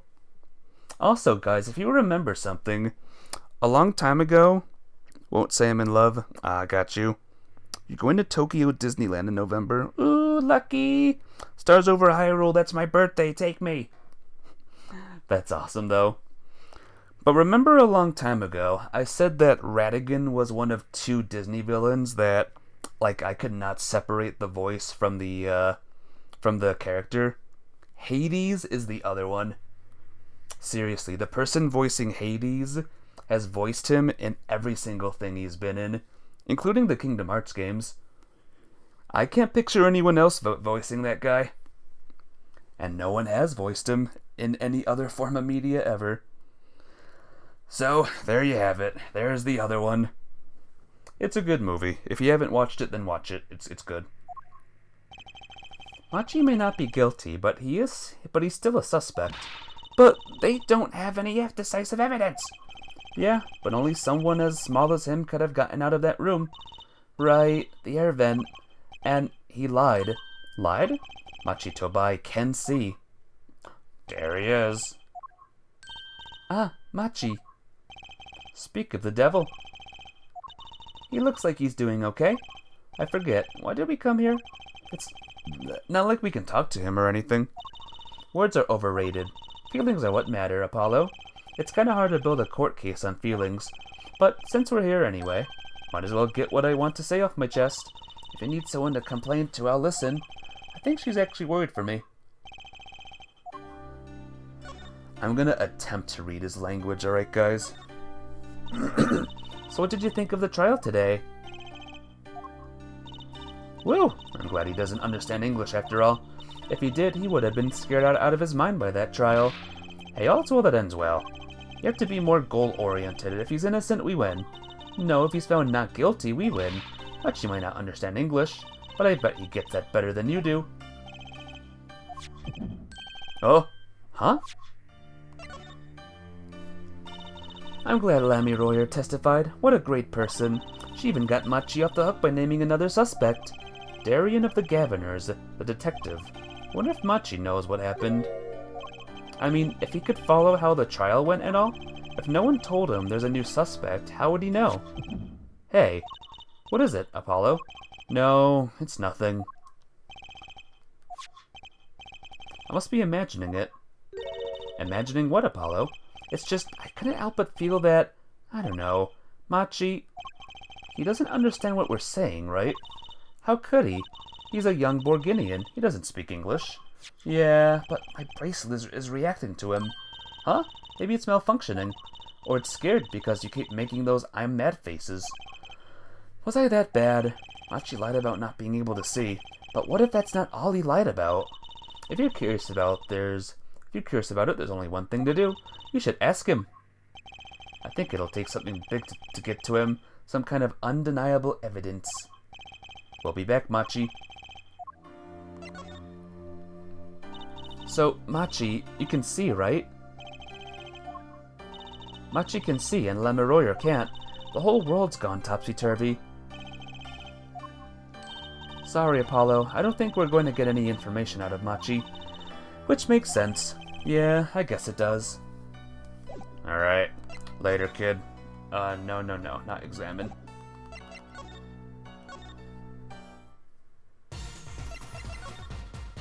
You'll have to tell me all about your trip, by the way, Stars Over Hyrule. Tell me if Tokyo Disney is amazing. Woo! What a great day. It's perfect weather for sleuthing. The weather matters for an investigation? Don't some days just feel like magic days or defense days? Sure. Let's get started, shall we? Right on. Show us your stuff, Apollo. What stuff? Your voice training. This is the perfect place for it. I did enough at home, thanks. Aw, there's no need to be shy. Keep that up and you'll never make it on the big stage. I'm happy in the courtroom, thank you. I am a lawyer. Then you're in luck, because it's lawyer weather today. Don't you just want to face the blue sky and shout objection? Look, the weather has nothing to do with lawyers. Let's get going already. This is a pretty cool place, by the way, guys. Oh god, look what's down there. What's that creature there? Oh, that's the police mascot, the Blue Badger. It's life-sized. Haven't you seen them around town, patrolling the streets? Yes, now even Law and Order has a mascot. I'd run from that thing even if I wasn't a criminal. Why does its head wobble like that when it walks? It's freaky. I don't think you're showing true Blue Badger spirit, Apollo. Seeing this Blue Badger reminds me of that one video. Remember? You should walk outside, see blue sky, and shout, objection! We should all just do that sometime. Ah, Mr. Attorney, Lemuroyer. I'm sorry about today. There is nothing you need to apologize for. You were merely defending Machi. Are you okay? Alone, I mean? Humans are blessed with 5 senses. Even robbed of one, we get by. Though it does make being a witness rather difficult. Speaking of seeing, you knew who we were before we spotted you just now. And you weren't even talking. I heard your footsteps several times the day before. Oh, you must have great ears. Ears that heard the crime taking place. Or so she claimed yesterday. But how? That was quite a statement you made today in court. About hearing Darien Crescen's voice at the scene of the crime. I did not know his name, but I never forget a voice. Wait! Look, Lemuroyer, is something the matter? That voice just now. It was him. I am sure of it. No way. As I said in court, I was on my way backstage from the stage. That is when I heard his voice. I'm guessing Darien and Mr. Latouche were talking about something? The next moment I heard those gunshots. Why didn't you call security? To be honest, though, the noise was quite frightening. I never imagined that the gunshots might be real, and I was in quite a hurry myself. Left the scene at once. So, it really was Darien's voice that she heard? Yeah. At least she certainly thinks it was.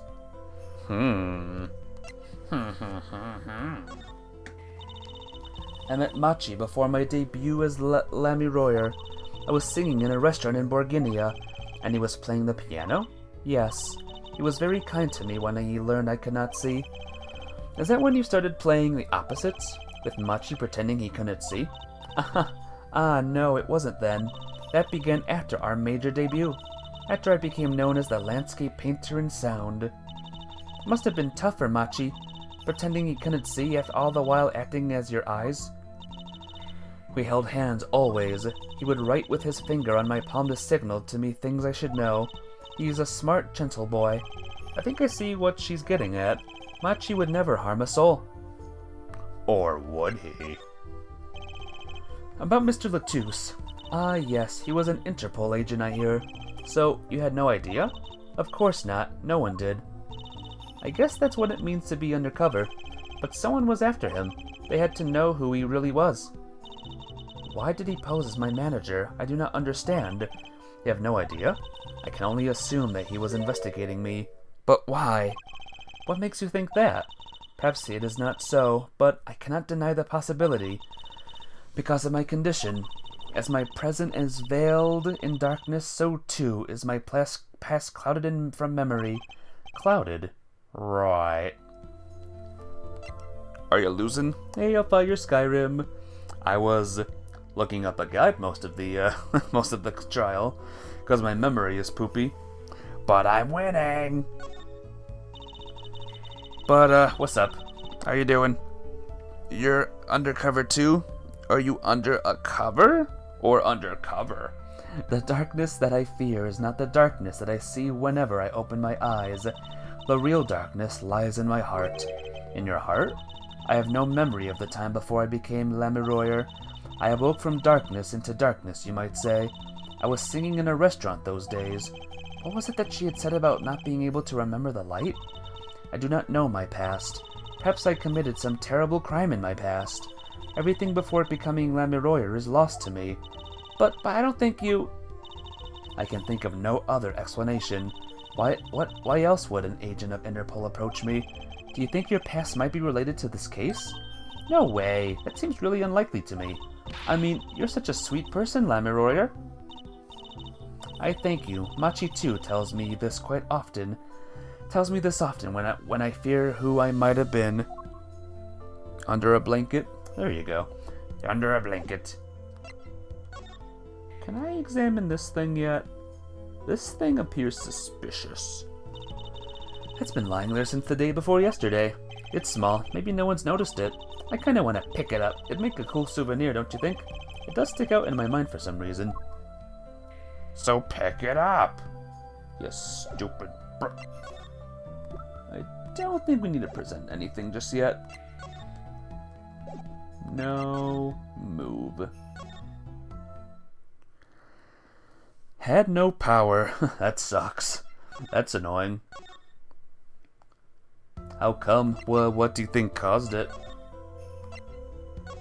Can't be a snowstorm.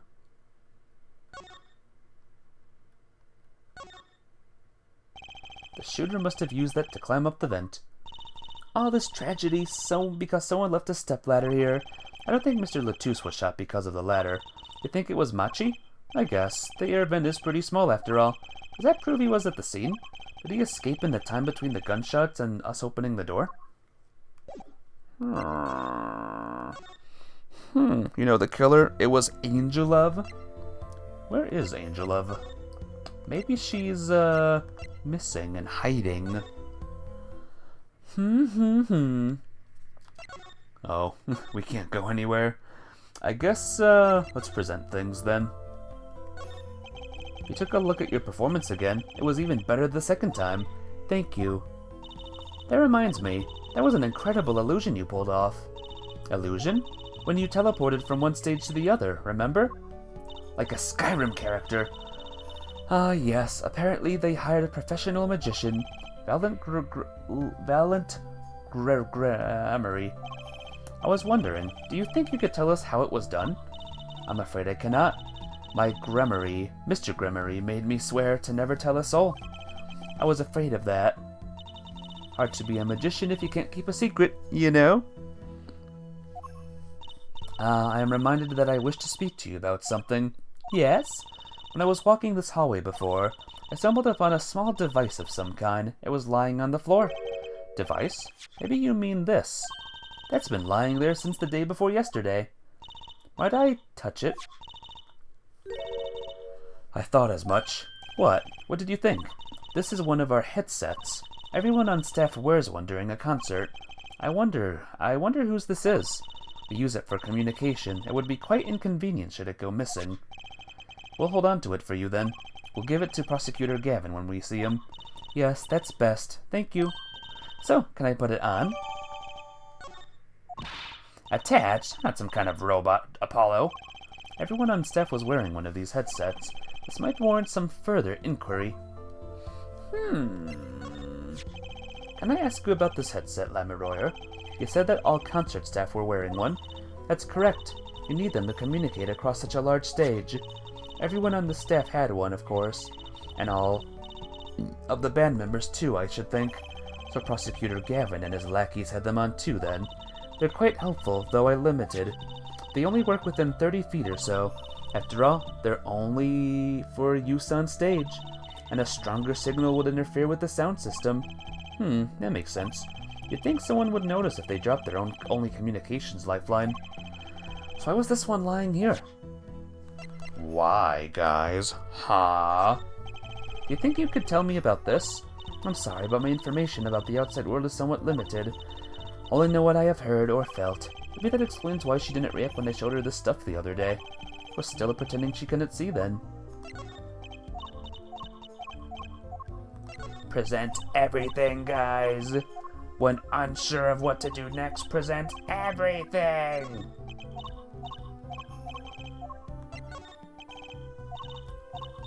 She can't even see her own brooch. Or her own pistol. I mean, the guy's pistol.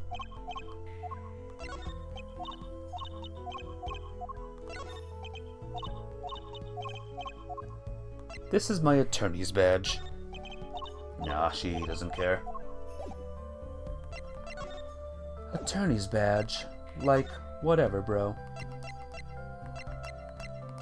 Let's try each and every other place again.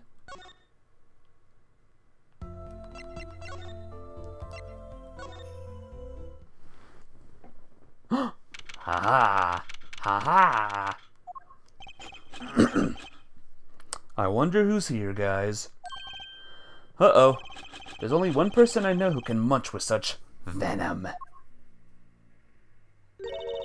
What are you doing here? Hello, Emma. You're looking as grumpy as ever. Oh, am I supposed to be happy?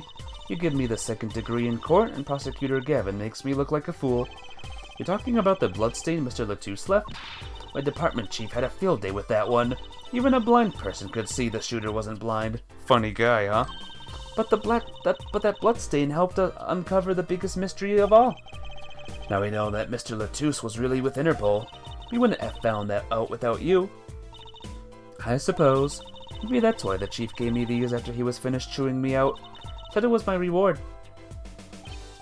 Are chocolate snacks popular down at the precinct or something? I was hoping we could check out the crime scene again. Be my guest, you're not going to find any clues here. Though I did find something strange. Something strange? I'm at my embarrassment quota for the year, that's for sure. Oh, that's a good thing, isn't it? How? I mean, think about it. Now you don't have to be embarrassed about anything else all year. If only it worked that way. It just bugs me to think that little kid outsmarted me. And it makes him even more suspicious now that we know he can see. He could have seen the air duct and he could have shot that revolver. But that's not how it sounded in Lamoureux's testimony. You mean her saying she heard Detective Darian's voice at the scene? That's right. Why can't we have a normal, straightforward killing once in a while in this country? I'll pretend I didn't hear that. Was that true when what you said in court today? You know, about the case? About how everything was happening according to those song lyrics? The guitar serenade, you mean? I found the link, you know? First, Prosecutor Gavin's heart-shaped key ring was stolen, then Lamiroyer flew through the air. Then Prosecutor Gavin's guitar caught on fire, and in the end, a bullet took out Mr. Latusse's life, and he went up into the sky with the guitar, well, 15 feet up at least. It is kind of hard to chalk it up to coincidence, I know, and I found it. You think the same person did all of this? Don't ask me, I didn't do it. Neither did I.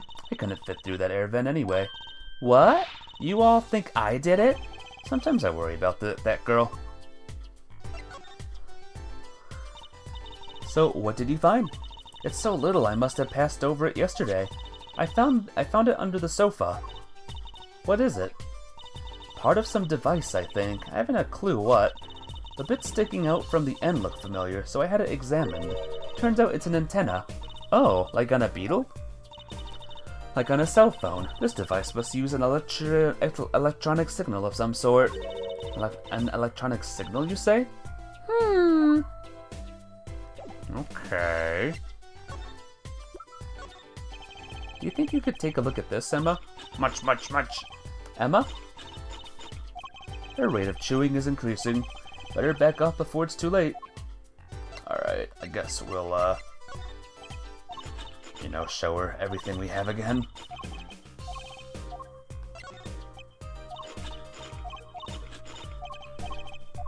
She could have new details on things. You never know. Munch. I want some chocolate snackoos, guys. What do you think they taste like? Besides chocolate, of course. Emma truly doesn't give a gosh darn about anything. Oh, that's an Interpol issue revolver, right? Which means it belonged to Mr. Latousse. He must have had it to begin with. Sounds that way. So, if it was Machi, are we saying Machi stole it from Mr. Latousse? No, that's really hard to imagine him doing. More like a little bit impossible.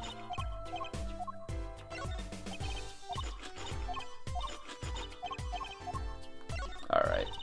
Why did they have to commit their crime according to the song? Seems like it'd be more trouble than it's worth. Maybe they were trying to throw off the investigation. It's certainly possible, but risky, don't you think? Just carrying something as big as Mr. Latousse would be tough enough. She may be a snacking fiend, but sometimes she actually makes some sense. Whoops. Alright. Can we examine anything else? Just a lot of crap is here. Right after the shooting took place, Lamiroyer tried to come into the dressing room and dropped her brooch. I think that fits with the other stuff we know. You think the timing of when she dropped it is important? Yeah, something about it bugs me, that's for sure. Look at the way those bullets tore through this thick wall. That revolver really was something else. I wonder if someone as little as me could even fire it. Dislocating your shoulder would kinda put a crimp on your stage career. Eddie always has stiff shoulders, maybe that could loosen him up. Don't even mention it, I'm afraid he might go out and actually try it. Nah, he doesn't have the guts to pull the trigger, I bet. Yeah, I don't see Phoenix ever doing a thing like that. No clues here. Besides the big clue here. Look, the carpet's been torn up here. That's the part we did the luminol testing on in court. Lunimal? What's Lunimal? It's a luminol, get it right. Emma's kind of scary when it comes to science. Best learn the word and not incite her wrath again. The murder weapon, so it belonged to Mr. Latousse. That thing makes normal revolvers look like water guns. Mr. Latousse was a big man, but how could the person who shot him, wouldn't they have to be about his size? What about this? This was the window where Lamiroyer saw the crime from. I wished it was that simple. Kind of hard to see a crime when you can't see, but she did hear it. Yeah, but the window was closed. Maybe she heard it some other way. And then there's the vent. That's the air vent with Machi Tobai's fingerprints. What was with the frown? Can a girl frown anymore? Is that a crime? No, of course not. I just meant Machi Tobi's fingerprints are on that air vent. Why would his fingerprints be there if he wasn't the shooter? That's not a question I want to have answered in court. Hey, wipe that frown off your face. One stick in the mud per crime scene, please. Guess girls can frown, but defense attorneys can't. Well, I guess that's it for here for now. Alright. Let's go to the other dressing room. Just kidding, no we're not. Let's go to this place. Damn it.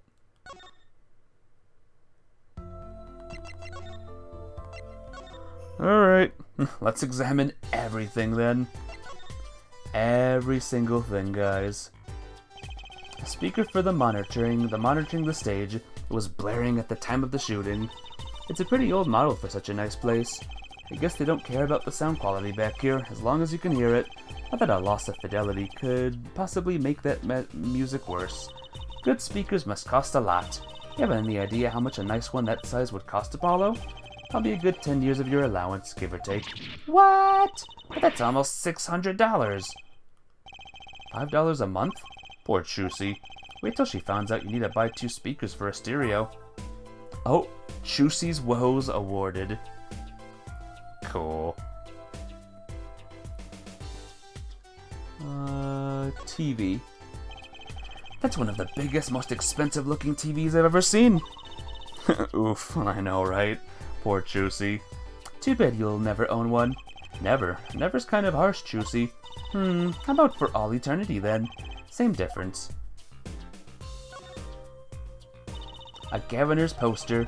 How many of those did they put up there? Put up anyway.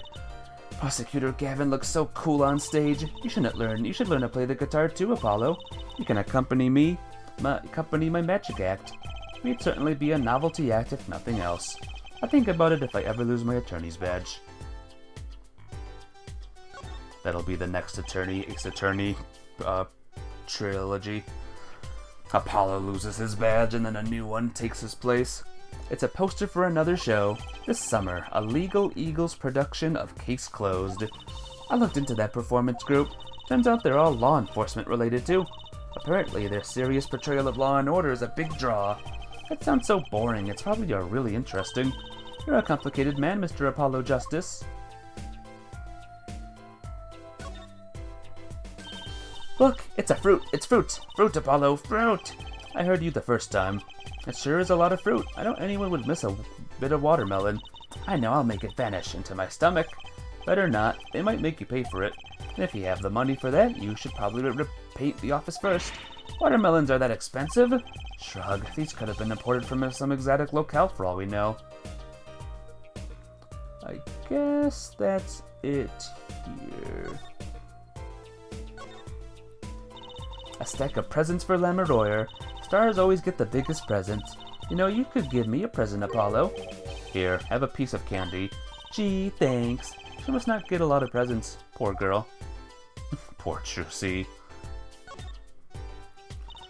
That's one heavy-duty bouquet there. I have trouble thinking of flowers as being heavy-duty, but they call lots of things heavy-duty. Not flowers, they don't. What about a heavy scent? I think you mean heady. What if the flowers were plastic? That still wouldn't be heavy. Okay, what if they were made out of metal? What, like a magnolia made out of steel? Exactly, though I hope all my fans don't start throwing metal flowers at me. Here's the guitar. Maybe it's this.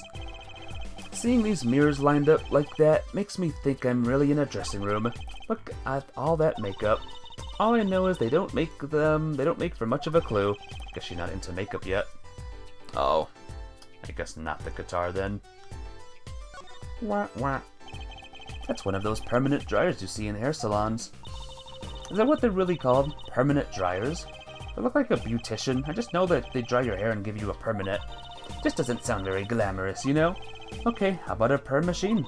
Or you could go more simple, like permer. This isn't a bad game. Thinking up official nicknames for things. Not that it makes the name actually official or anything. Well, that's enough of that, I guess. Alright, now we're officially done with this room. Maybe there is something in the other rooms that we have yet to investigate. A police uniform hangs on the stand here. Oh, I want to try it on. Nothing to see here. Move along. It's okay, you don't have to go that far to be special. I mean, you're not exactly the type who's just another face in the crowd. Really? You think so? I guess you're right. Now I feel like a meanie for making that insinuation. The speaker here is the same as the one in Lamoureux's room. Wonder if this one was blaring as loud as hers. I don't see a volume controlled anywhere in the room. My guess is they give all the rooms per equal treatment. You mean equal punishment? What's a police recruitment poster doing here? Rock on with the police? Maybe they're trying to trick kids into thinking the police are some kind of band. But that's just silly. Who'd name a band the Police? That guitar, that's the legendary AA400, the Red Badger. I thought rock was supposed to be rebellious, not civic. Every aspiring guitarist wants one of these. They even paint their own guitars to look like it. Ah, the fickleness of youth. You should dye your hair badger red too. I like my hair the way it is, thank you very much. Arg, the stubbornness of age. These are some pretty heavy-duty gloves. Maybe they have to carry around hot pots or something. They're a little thick. I couldn't even stuff a pigeon in those. That's exactly what I was thinking. It's a stack of Lamoureux's postcards. There it is, the landscape painter in sound. Must be hard to pretend you can't see what you can see when you can't. The way she sings so effortlessly, you'd think she had an easy life. People are just impressive like that. You know it! Just makes me think about how much further I have to go. But we can solve this quickly and not add to her troubles. Alright, I don't think there's anything here. I forgot what to do, though. Once again, guys, I played this game way, way, way less compared to the first 3 games. So my memory is not as good, sadly.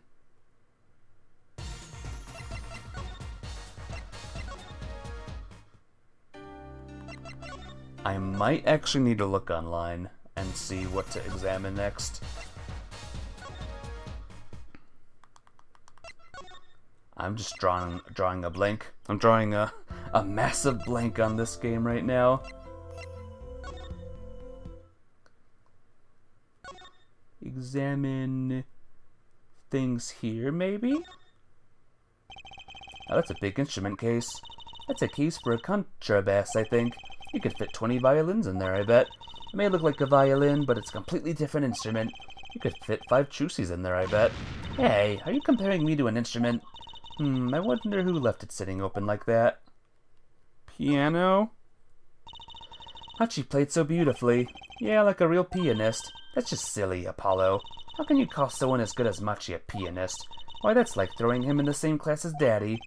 Good thing Mr. Wright didn't hear that one. Alright, that's it. That's it. It is time to find the plot, everyone. I have lost the plot. It is gone completely. So, let's see. Talk to Valent. Present video to Valent. Is that what I had to do?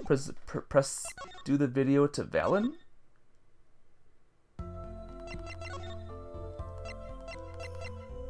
Like, how would anyone know to do that? Well, let's see what happens. I'm gonna save just in case. Here's the thing that you just showed me. I was wondering, that stunt in the middle of the song there. Oh, I have to do it now because of the musical magician thing that happened. I didn't see a stunt. What about Lamoureux vanishing and reappearing? Oh, that. I guess I'm so used to seeing that happen I didn't even notice. So young to be so jaded. A simple sleight of hand, a petite predestined. A modicum of magic from me to you. So that's why you were at the concert? Yes. I was there to watch my trick take to the air. So you're the one who knows how it was all done. Of course, I am like a deity with the stage as my domain. I suffer no mystery upon those floodlit boards of not grasp tightly twist my fingers. It is a potent primeval power I possess. Well, do you think you could tell me how it was done? Hey now, Chusey, that's like totally against the rules, Apollo. Not during a murder investigation, it's not. Mas non, for my illusions are mine alone, monsieur. Also what? Recall that the terrible occurrence happened later, well after my illusion entranced the audience.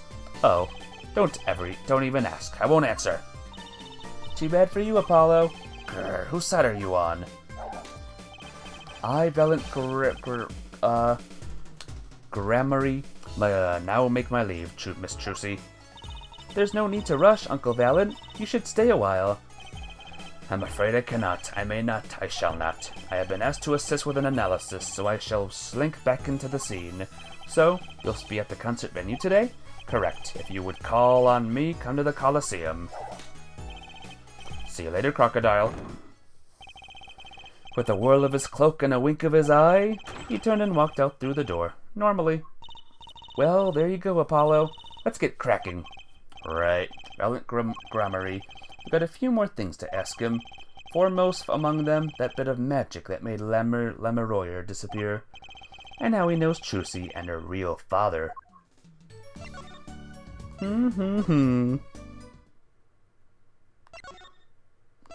Now, can things activate in this section of the game, please?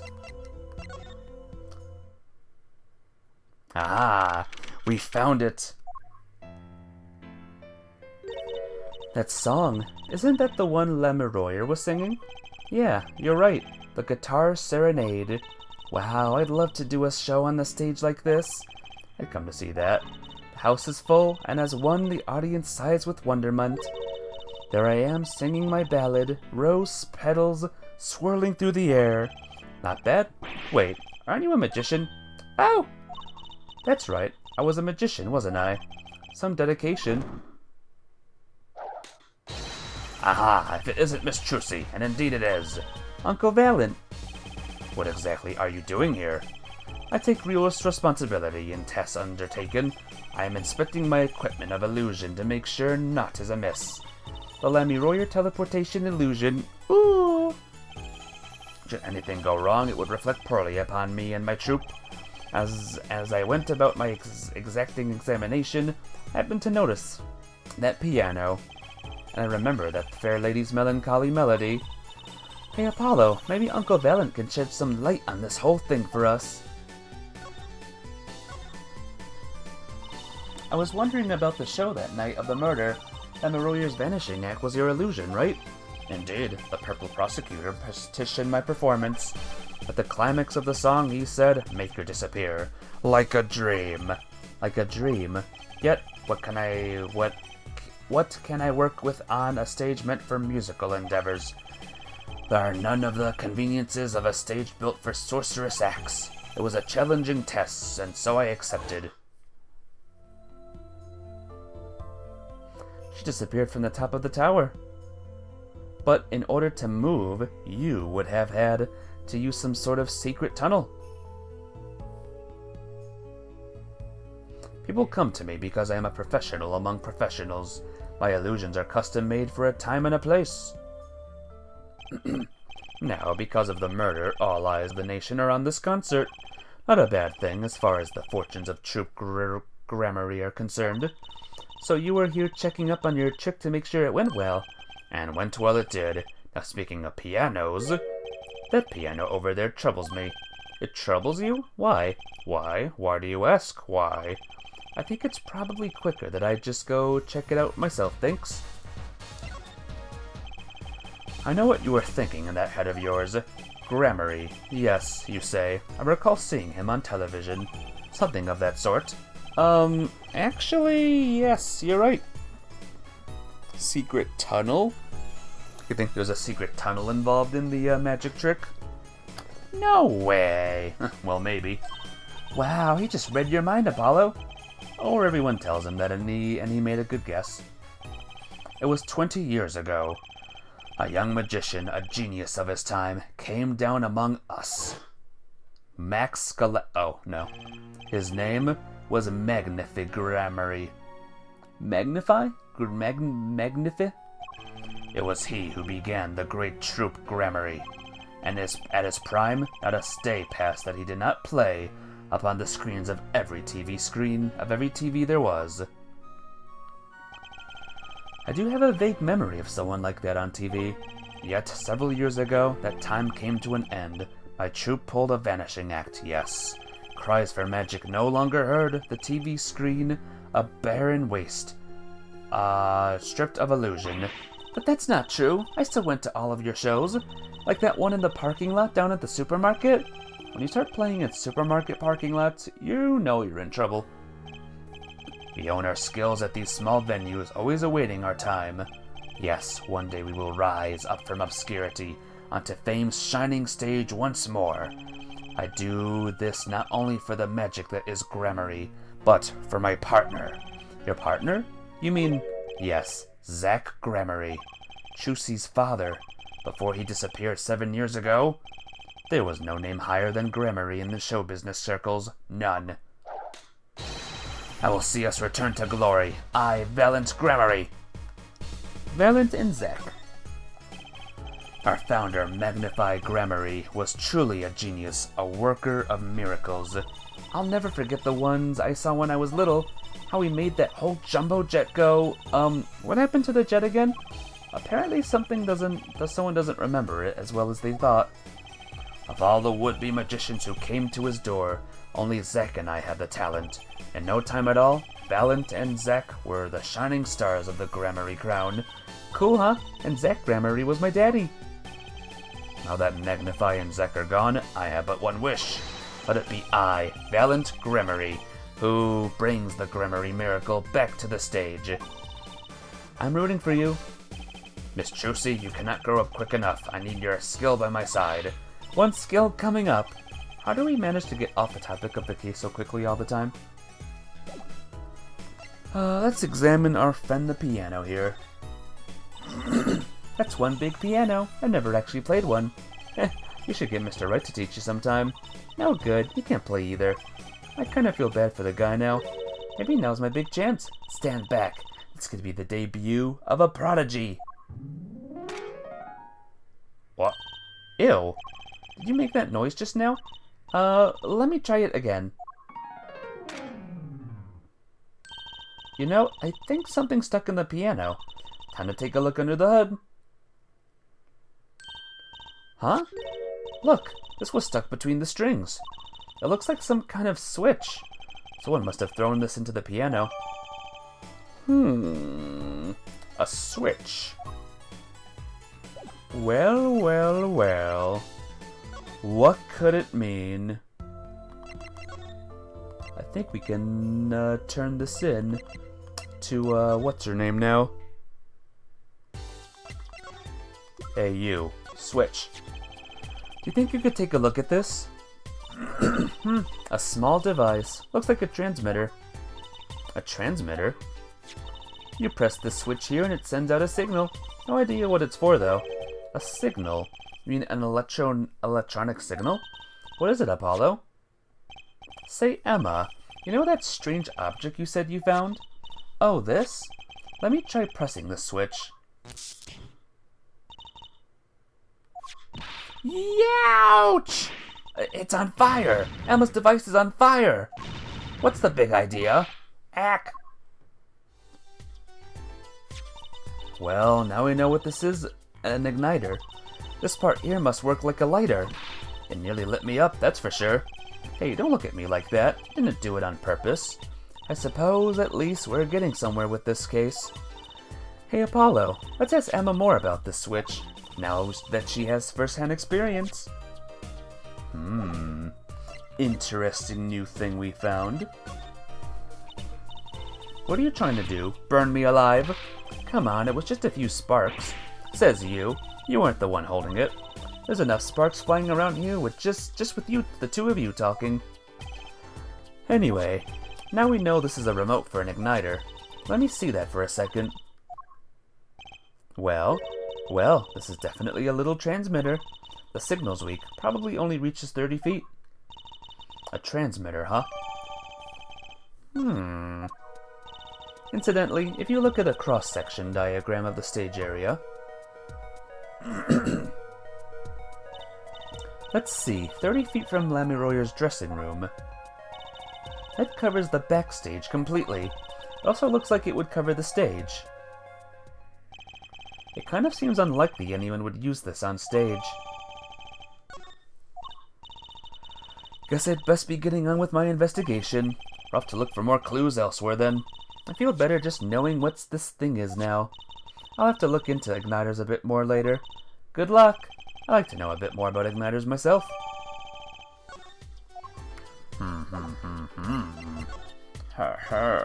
Man. Lamiroyer's still here. Is anyone in here? Oops, this was the place where I literally just was. Is anyone in the other room? Nope. Alright, well... Are you gonna say something, Are you gonna do things?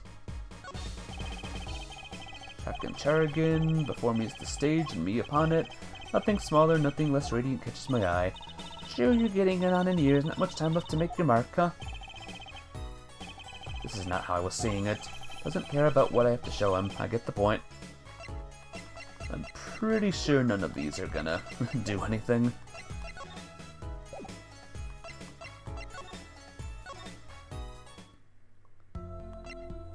Guess we'll go everywhere else. Maybe we'll leave and... Oh, here we go. What? Come to laugh at the murderer? Darian! That old bag opens her pie hole and wham bam, my life goes down the chute. Thanks. You won't let me work while I'm a suspect. Darian isn't in the best moods, is he? Not many people are these days, it seems. It is a crime scene, not exactly the happiest place to hang out. That Gavin had to go rub salt in the wound. My alibi's rock solid. Rock solid. Poor guy. Unless he is the killer, of course, in which case, not poor guy. So about your alibi. You'd have to ask. The shooting happened right in the middle of the third set. That's right. The music was blaring when we heard those gunshots. And found Mr. Latouche dead. I've got 10,000 witnesses who saw me too. Right there on that stage. Your guitar playing was something else. Thanks, little lady. See? This whole thing's a sham. I can't believe they aren't letting me work. There's no need to yell at me. It's Lamiroyer's fault. She was the one who said she heard his voice at the moment of the crime. Man, I never even talked to that old windbag. How could she possibly identify me? They won't let you work? They won't let me work. Gavin says I gotta lie low till the suspicion is cleared. What suspicion? He can be such a stick in the mud. Mr. Gavin? A stick in the mud? He may look all flashy and showy, but he's straight as an arrow, man. Except when he's depressed. You heard him whining the other day. Oh, you mean the thing with the mixing board? Then there was that performance just now. What was that all about? This part is off. Which is that? Second guitar. Ah! It was you, Darian. He's just a perfectionist is all. Not a bad guy, really. Well, I think the Gaviners are the best. I have all your albums. The band's fine, too. Gavin can write a good tune, I'll give him that. Come on, come to think of it, I haven't seen Prosecutor Gavin around much. Oh, him? He's down at the prosecutor's office, most likely. The prosecutor's office? Never been there, have I? The data on the victim should have come in from Interpol. Normally I'd be down there dealing with it. Normally. Apollo, let's go check it out. I've always wanted to see the prosecutor's office. Maybe that's not such a bad idea. Right on. Say hi for me, okay? Oh, and screw you.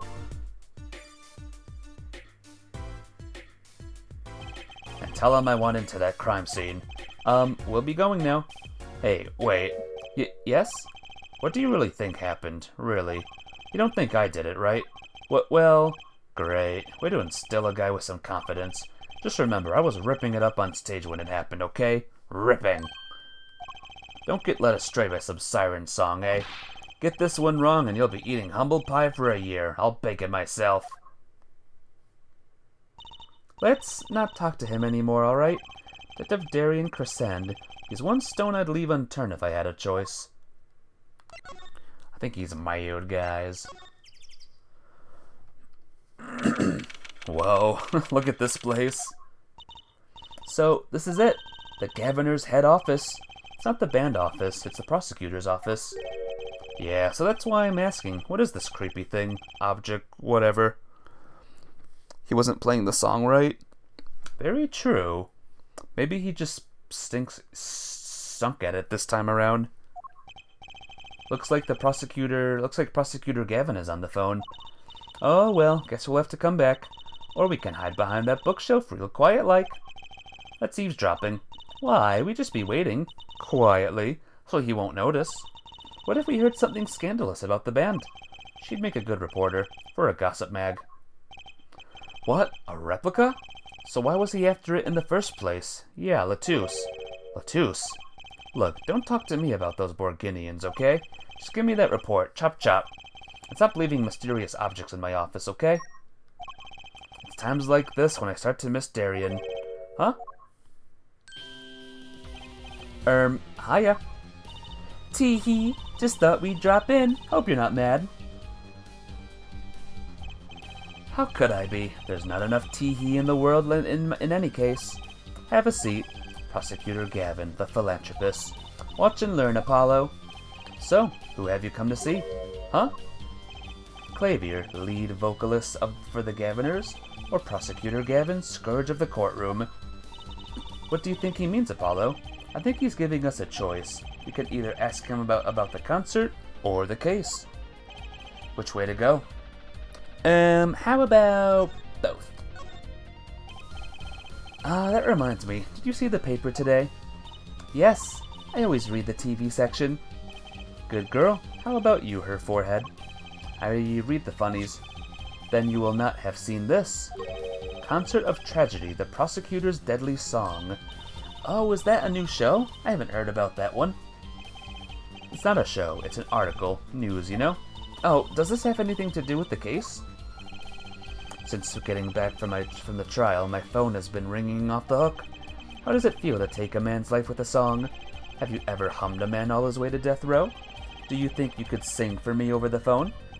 It's endless, thanks to the case you made today, of course. Oh, that was all Apollo's idea. Hey. Is this a newspaper over there too? Ah, yes, the Borginian Daily Bugle. Go ahead, take a look. The Daily Bugle? Thanks, but I can't read Borginian. Oh, that's right. Suffice it to say that is big news over there as well. But they didn't go so far as to mention the lyrics to my song. Probably no one in Borginia could believe it. It's probably seen as just a theory at this point. Your journalists didn't see a need to mention it. That makes sense. I hardly know what to think of it myself. Yay. Lemeroyer's testimony will probably be in the evening edition, I'd imagine, which is why I've had Darian step down for the investigation for now. Yeah, we ran into him moping in front of the Coliseum. Lemeroyer was my invited guest, so it is a rather delicate situation. You understand how much I want to solve this case, quickly if possible.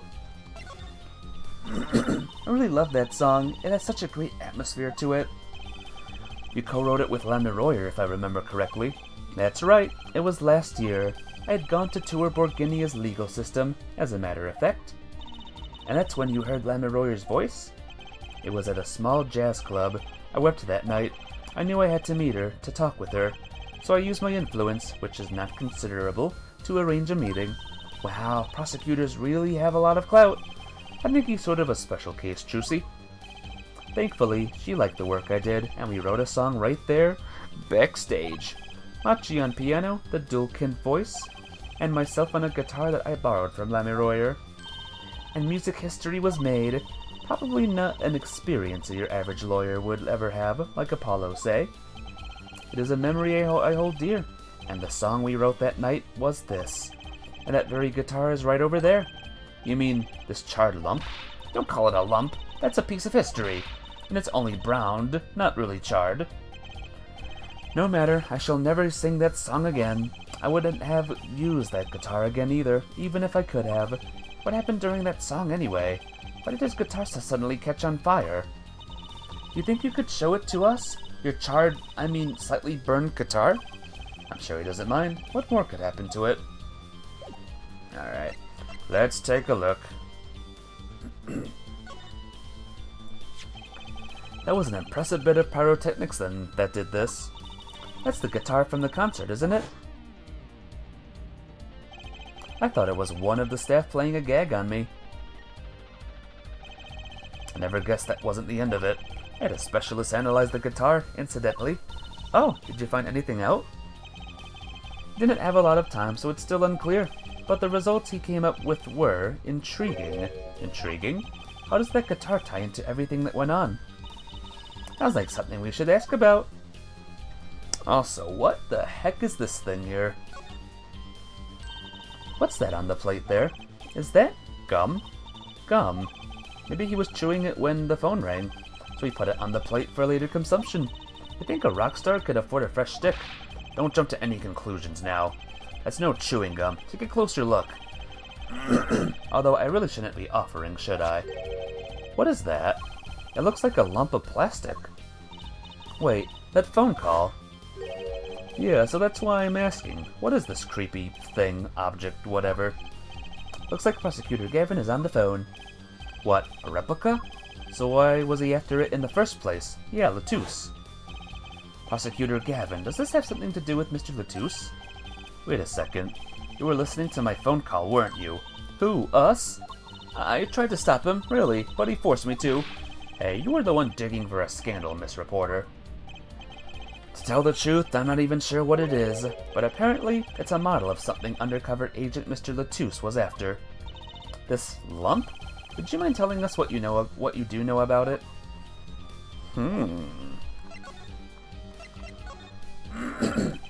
It was a beautiful instrument. It was played lovingly for many years. A guitar befitting a woman like Lamoureux. How did it end up here? She gave it to me. I mentioned how much I enjoyed playing it that night, and she made a present of it. So this guitar is from Borginia? That it is.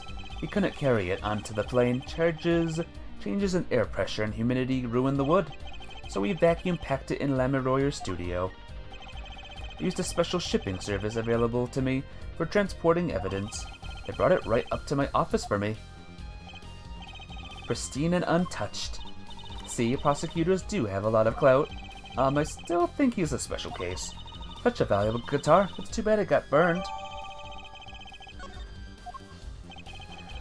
What was it that you were saying earlier? Something about intriguing results from an examination of the guitar. That's right. What was that all about?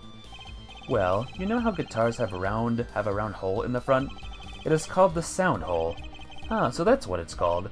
Well, they found something attached to the wood just inside the hole. A broken device of some sort. A broken device? Yes, this, in fact. The examiner is busy with the evidence for the case now, however, so he'll be checking this out once he's finished with everything else. Odd, that device looks strangely familiar. This was found in Mr. Latouche's bag. It's apparently a replica of something. A replica? It's a small lump, about 1.5 inches long. We analyzed it, but there's not much to say other than it's a lump of plastic. Perhaps it was to be used in the identification of whatever it is a replica of. You mean, whatever Mr. Latouche was after? It seems to be the most logical explanation. Well, what is it? Don't ask me, Fraulein. Oh, if you don't want to tell us, you could just say so. I put in a request to Interpol via my contacts in Borginia, but apparently there is a block of information somewhere along the chain. Oh? There's something either Interpol or Borginia doesn't want to share. Something about this little piece of plastic. Mr. Latouche went through all this trouble of becoming Lamoureux's manager, just to come to this country to find out more about this lump? And he died for it. I sent someone to the Colosseum to fetch Lamoureux. Perhaps she knows something about it, being a Borginian. Let's present our little devices, by the way. Has to be one of these. What is it, Apollo? That device that was found in your guitar. Take a look at this. Why, that looks like the same thing. What is it? It's an igniter. Another one? It was at the crime scene in Lamiroyer's dressing room. Detective Sky found it, actually. At the scene of the crime? What could that mean, I wonder? I believe that covers everything I'm at liberty to talk to you about. Oh, thanks for dropping by, her forehead. Thanks? Why, you gave me so much information. That igniter, for instance. Oh, that. I never met an attorney so forthcoming with the prosecution. It's a big help. Or perhaps you're just a tad naive, I guess I could have hid it, but somehow showing it felt like the right thing. I could say the same to you, Prosecutor Gavin. Thanks to the information about the strange lump of plastic, the one that Mr. Latouche was investigating. Hey, that's right. I've been thinking, her forehead. We encounter many incidents in our lives, all of us, not all of them simple. Especially not the ones where people are killing the song lyrics. That is why I try to at least remain simple inside, and I keep a simple goal to discover the truth.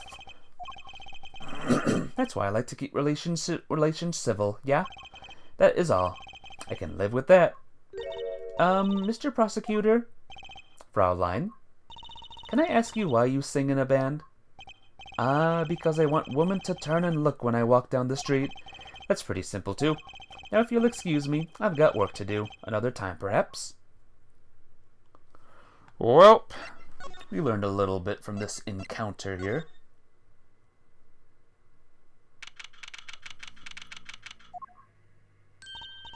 Oh, it's you. You came at a good time. Hello there, Emma. What's up?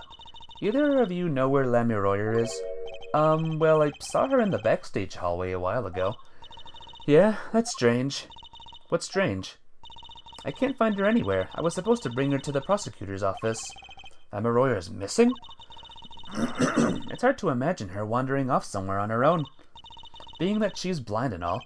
Yeah, we'll help you look for her. Great, thanks. Great. Now Lamiroyer's missing.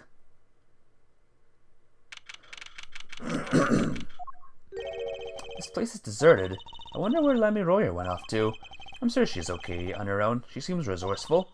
I guess, but I can't help but worry about her a little. How about the stage?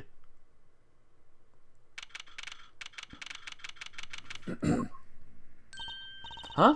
The stage is pitch dark. The power breaker must be off for this section. Great. I'll go get someone. Yipes, it was really dark out there. Dark. That's all Lamiroyer has when you think about it. What would it be like to live in a world of darkness? Hey, Apollo. Huh? What? Doesn't something about this stage seem different to you? Does anyone see anything different? Like something's changed? Changed? I can't put my finger on it, but it's bugging me. Now it's bugging me too. What's she talking about? What looks different here, guys? You know, I'm pretty sure that this case was open before. Hey, that case. Wasn't that open before? Huh? I guess someone closed it. Wait. Look, where the case closes. Something's sticking out. That doesn't look like an instrument. You don't think it's... Let's open it, Apollo. Oh.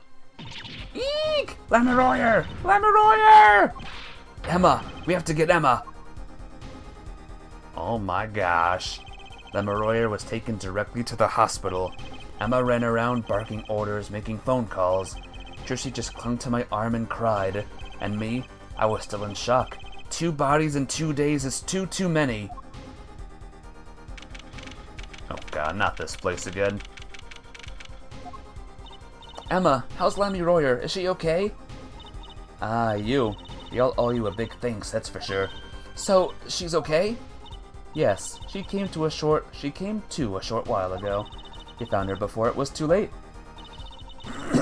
That's good to hear. So, what happened? Someone attacked her.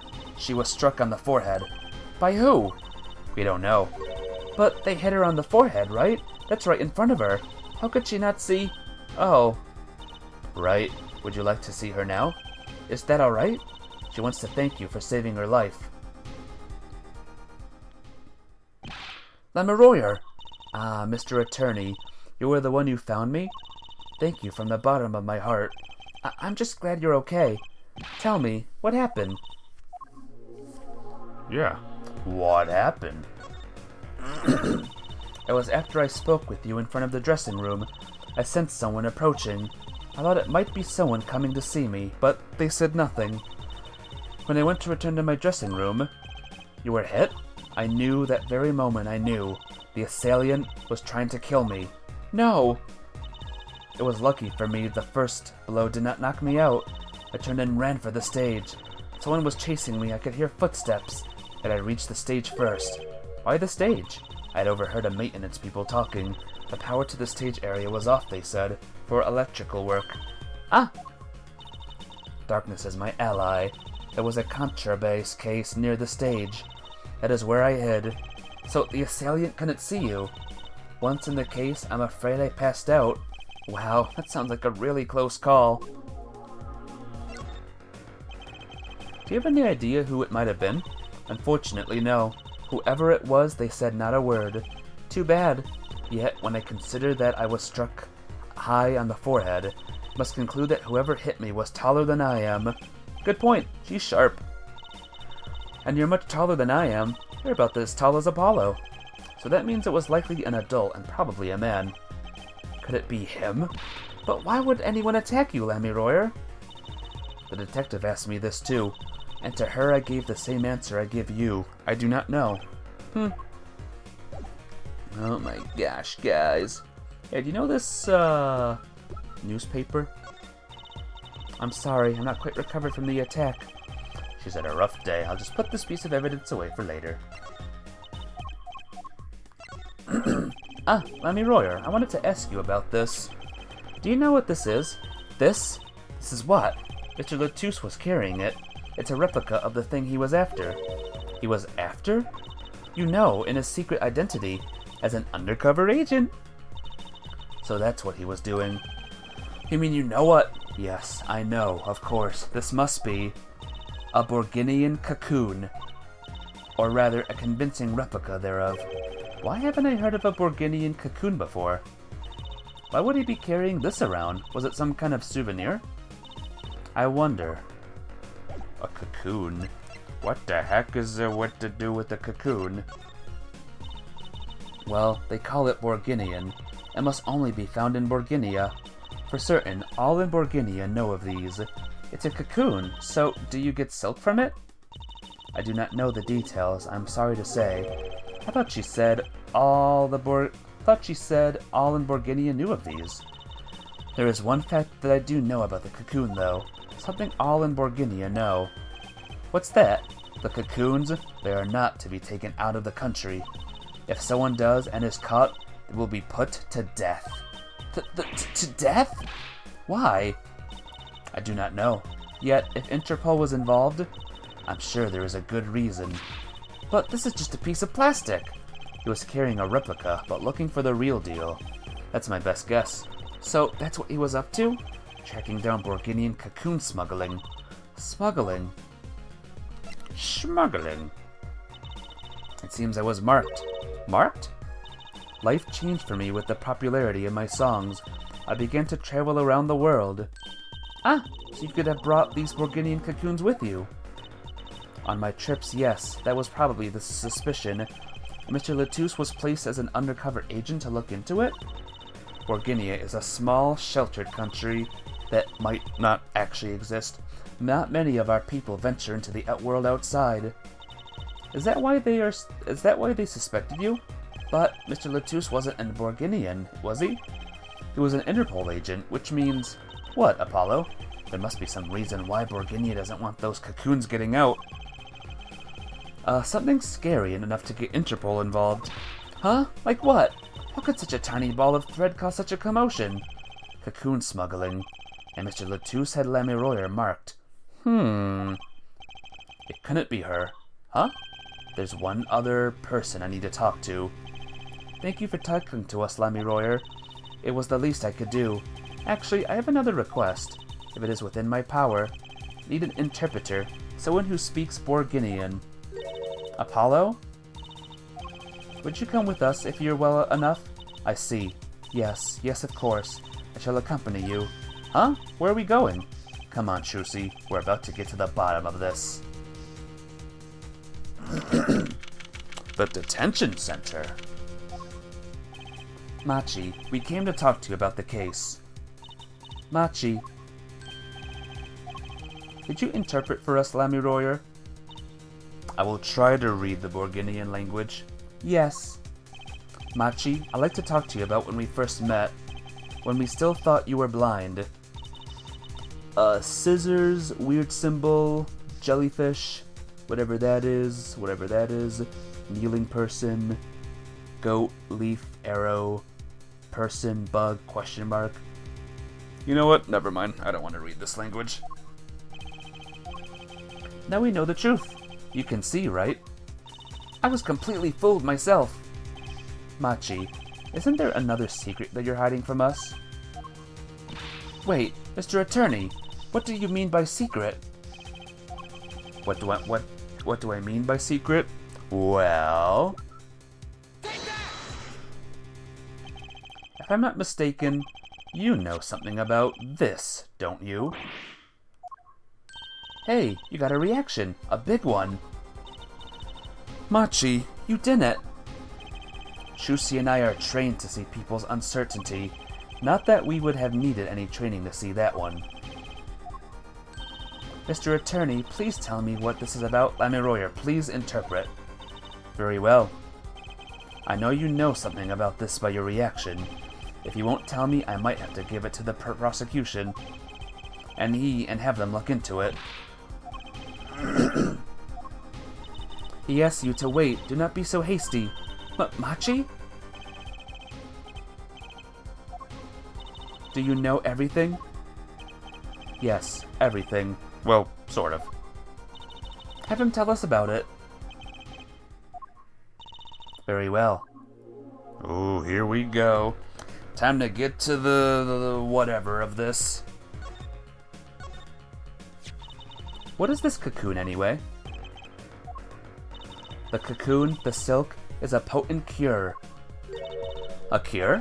It must cure some disease. It's a cure for incuratus. Is that a real Disease? Incuratus. I don't think that's a real disease, guys. A cure for incuratus?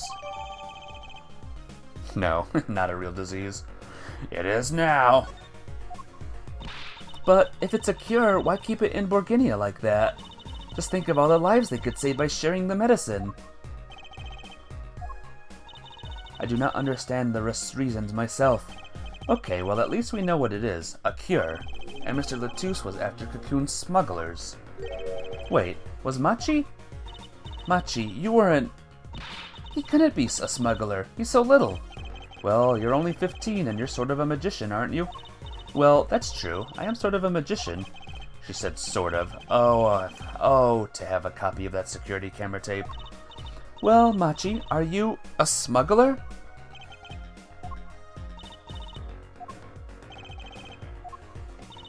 He won't tell me. First he plays blind, and now he plays dumb. I wonder, do you think he brought a cocoon here to sell it to someone? If Machi really did bring one into the country, was he planning on making a deal for its sale? I can't go home. Can't go home? I can't go home to Borginia. I do not want to go home. The penalty for taking a cocoon from Borginia is death. That's right, it's punishable by death. About the case? What about the case? He wants to tell us about Mr. Latouche's death. This meeting's over. Oh, hi. Darian? What do you mean? Visiting hours aren't over yet. There's a call for Machi from the Borginian embassy. This meeting is over. Sorry. Just give us 5 more minutes. We can call them back after that. Sorry, no go. Come on, piano boy. We're leaving. Darian, wait. I never liked you, either of you. Huh? Darn it, we were so close. He was about to tell us. Hey, Apollo.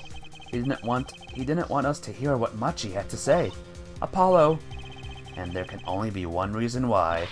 Why is everyone ignoring me? Oh, sorry. This is it. I know who I'm after now. It all happens tomorrow. In court. Well, guys, do you think you know who the murderer is now?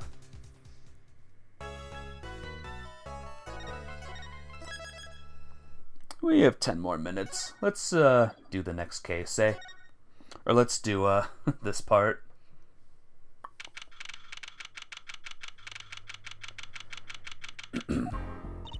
Well, this is it. Today's the day it all goes down. And then there was yesterday. This meeting is over. Sorry. Just give us 5 more minutes. We can call them back after that. Sorry, no go. Come on, piano boy. We're leaving. Darian, wait. I never liked you. Either of you. Huh? Darn it, we were so close. He was about to tell us. Hey, Apollo. He didn't want us to hear what Machi had to say. And I think I know why. Time to bring down a little justice. Bang! Eek! What was that? He is heard but unseen. Who's that talking? Valiant Grammary, I exclaimed as he walked in through the door. Normally. You aren't the witness today, are you, Uncle Valen? Ha ha ha ha ha! A preposterous proposition. How could I stand upon the stand? Why, my secrets would be free for the plucking. I might even have to sign autographs. That is why I intend to remain hidden for the entire day. Oh, with vanishing magic? Indeed, I will jump upon an express train and express myself to the next town over. But before I go, a word of warning. Warning? What? A grand grammary glamour resides in the root of all that has happened. Do not forget this truth. A glamour? A spell, a sorcery, a great illusion. Miss Trucy, though it pains me to part so, I need to get in line for a ticket. Farewell. And there he goes. He sure seemed happy about that illusion thing. Oh, big illusions are the bread and butter of a magician. You can't pull off a show without one. The big illusion is always a spectacle to remember. Usually it involves cutting up things like people or elephants, or the Eiffel Tower, anything really. So he was talking about what we saw at the concert. Emma Royer's disappearing act, and Prosecutor Gavin's exploding guitar. I wonder what he meant by it being at the root of all that has happened. Well, it's about time. Shall we go? I wonder who the biggest magician in the real world is right now. I would love to see what their magic is like. Excuse me, sir. Yes? The scheduled starting time for the trial has been changed. The trial will not be commencing until 10:30 a.m. Sorry for the inconvenience. Huh? Did something happen? This is a first. It was by the judge's request, some urgent personal business. Great, I bet he stayed up too late last night watching courtroom dramas. Apparently he's visiting the hospital again. The hospital? I believe it was mentioned that the Chief Justice's son is unwell. Apparently his condition worsened considerably this morning. The Chief Justice's son? Oh, that's right. Remember yesterday morning? The judge said he had to go visit him after the trial. There's an article about it in the newspaper, if you care to read about it yourself. Article about the Chief Justice's son who was inflicted with incuratus.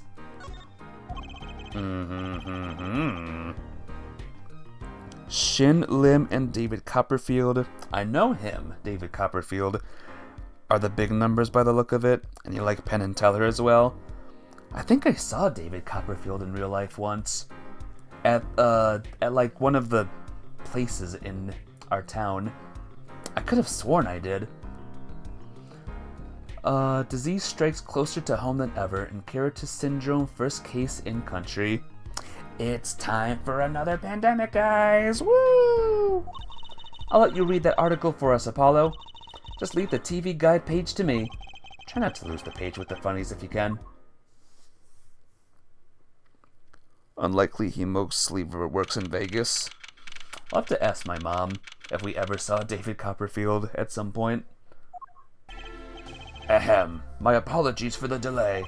Court is now in session for the trial of, how do you say this name again?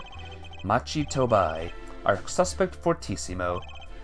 Right, it's his trial in any case. The defense is prepared, Your Honor. The prosecution is ready to rock. Is something wrong, Your Honor? No, well, yes. It's just, I've been friends with the Chief Justice since we were students. It pains me to see him going through such a difficult time. Incuratus, was it? That article said there is no known cure. Her judge, let me say, with all honesty, I feel your pain. But now is not the time for tears. Now is the time for law. Indeed, we left off at quite the juncture yesterday. I asked Interpol about that number. IPXX, big number. The agent registered under this number was Romain Latouche. Thanks for looking into that for us, Detective Crescend. It's a great help. Oh, no problem at all, Your Honor. I'll be heading out.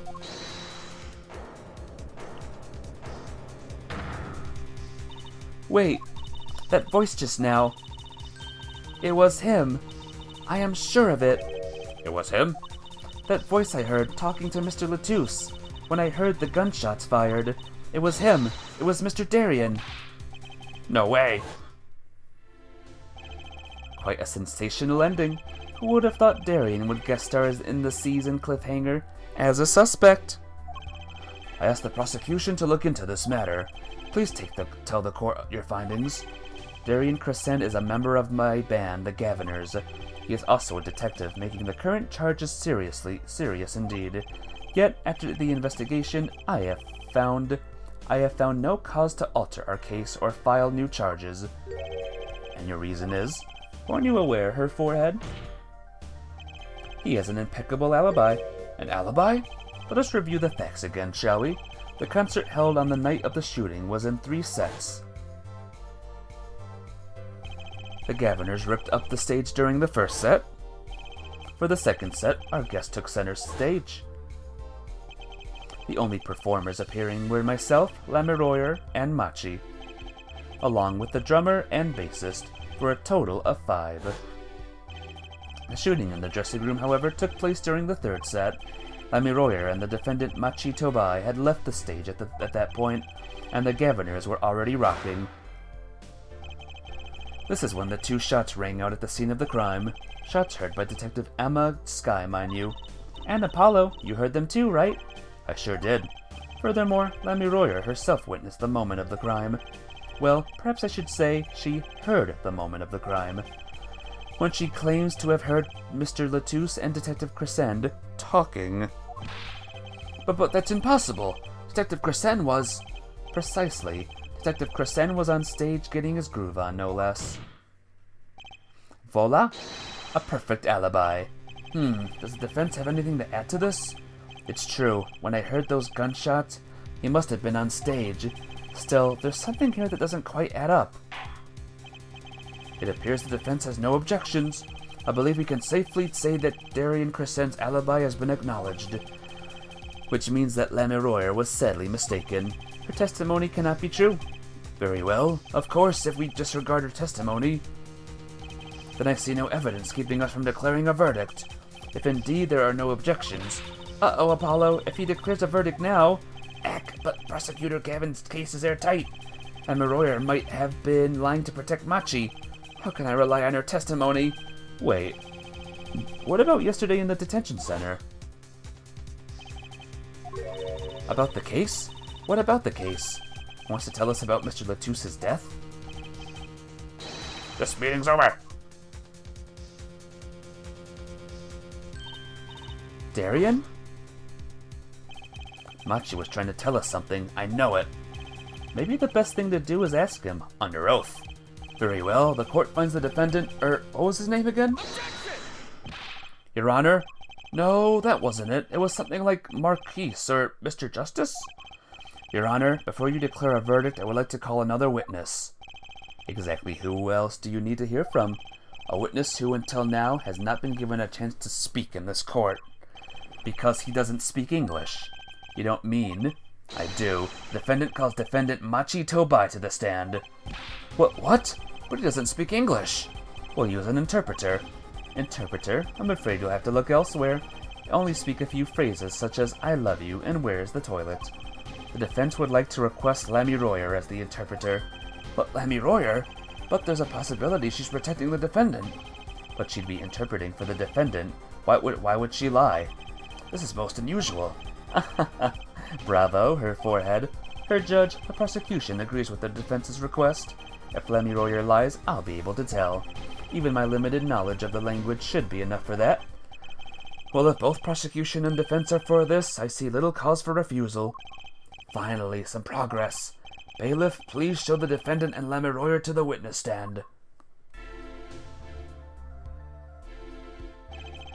I suppose there is a first time for everything. Shall we proceed? Your name to begin with. If you would, Lammy Royer. Yes. He says Machi Tobai, the defendant. This is certainly a first for the courtroom. Not that we really needed an interpretation of that message in particular. So far, so good. Very well, Mr. Justice, if you would. Huh? If I would what, Your Honor? Would what? You called the defendant to the stand, did you not?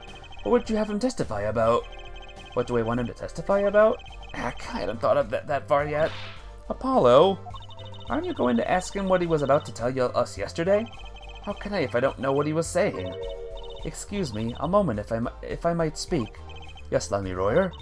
Just now Machi said there is something about which he wishes to testify. Machi wants to testify about something? What could it be? What sort of testimony is he talking about? One moment, please. The suspense is killing me.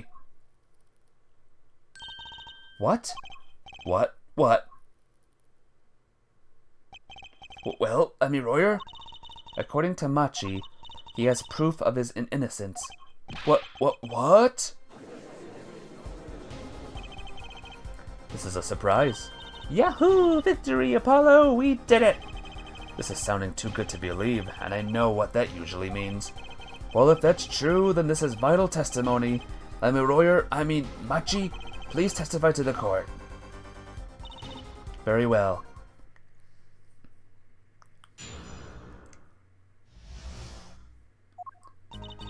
He says that word of Mr. Latusse's death came at a great shock, but if the killing truly followed the lyrics of my song, I, that is he, could not have done it. He says that because the lyrics are in English, he does not understand them. I see. He wouldn't have understood the English lyrics to the song. That would prevent him from following them so closely. I wonder what he meant by proof. Why, he would only have asked Lammy Royer to know the meaning of that song. Lammy Royer? Did you ever explain the lyrics of that song to him? I did tell him generally what the song was about, but never in so much detail, and he never asked. As my oft-repeated warning already fled that forehead, Lammy Royer might be protecting the witness. Well, anyway, let us proceed with the cross-examination. Mr. Justice, if you would. Yes, Your Honor. Something's hidden in that testimony. I know it. I'll just have to trust my bracelet to tell me where. It worked yesterday, it'll work today. Ooh, the bracelet. He says that word of Mr. Latusse's death came at a great shock. That's all well and good, but I think we're going to learn about this next time. Alright, folks, tomorrow we finish Golden Sun. But next time we play this game, we will finish Case 3. I'm sure you all know who the murderer is by now, but we'll see if we can catch him in the next one, huh? But yes, thank you all for stopping by. Hope you've enjoyed the case, even though I'm getting so lost. Yeah, I get lost on this one easy for some reason, even though I like this case a lot. But take care, guys. Have a good night. I will see you all tomorrow for more games. Goodbye!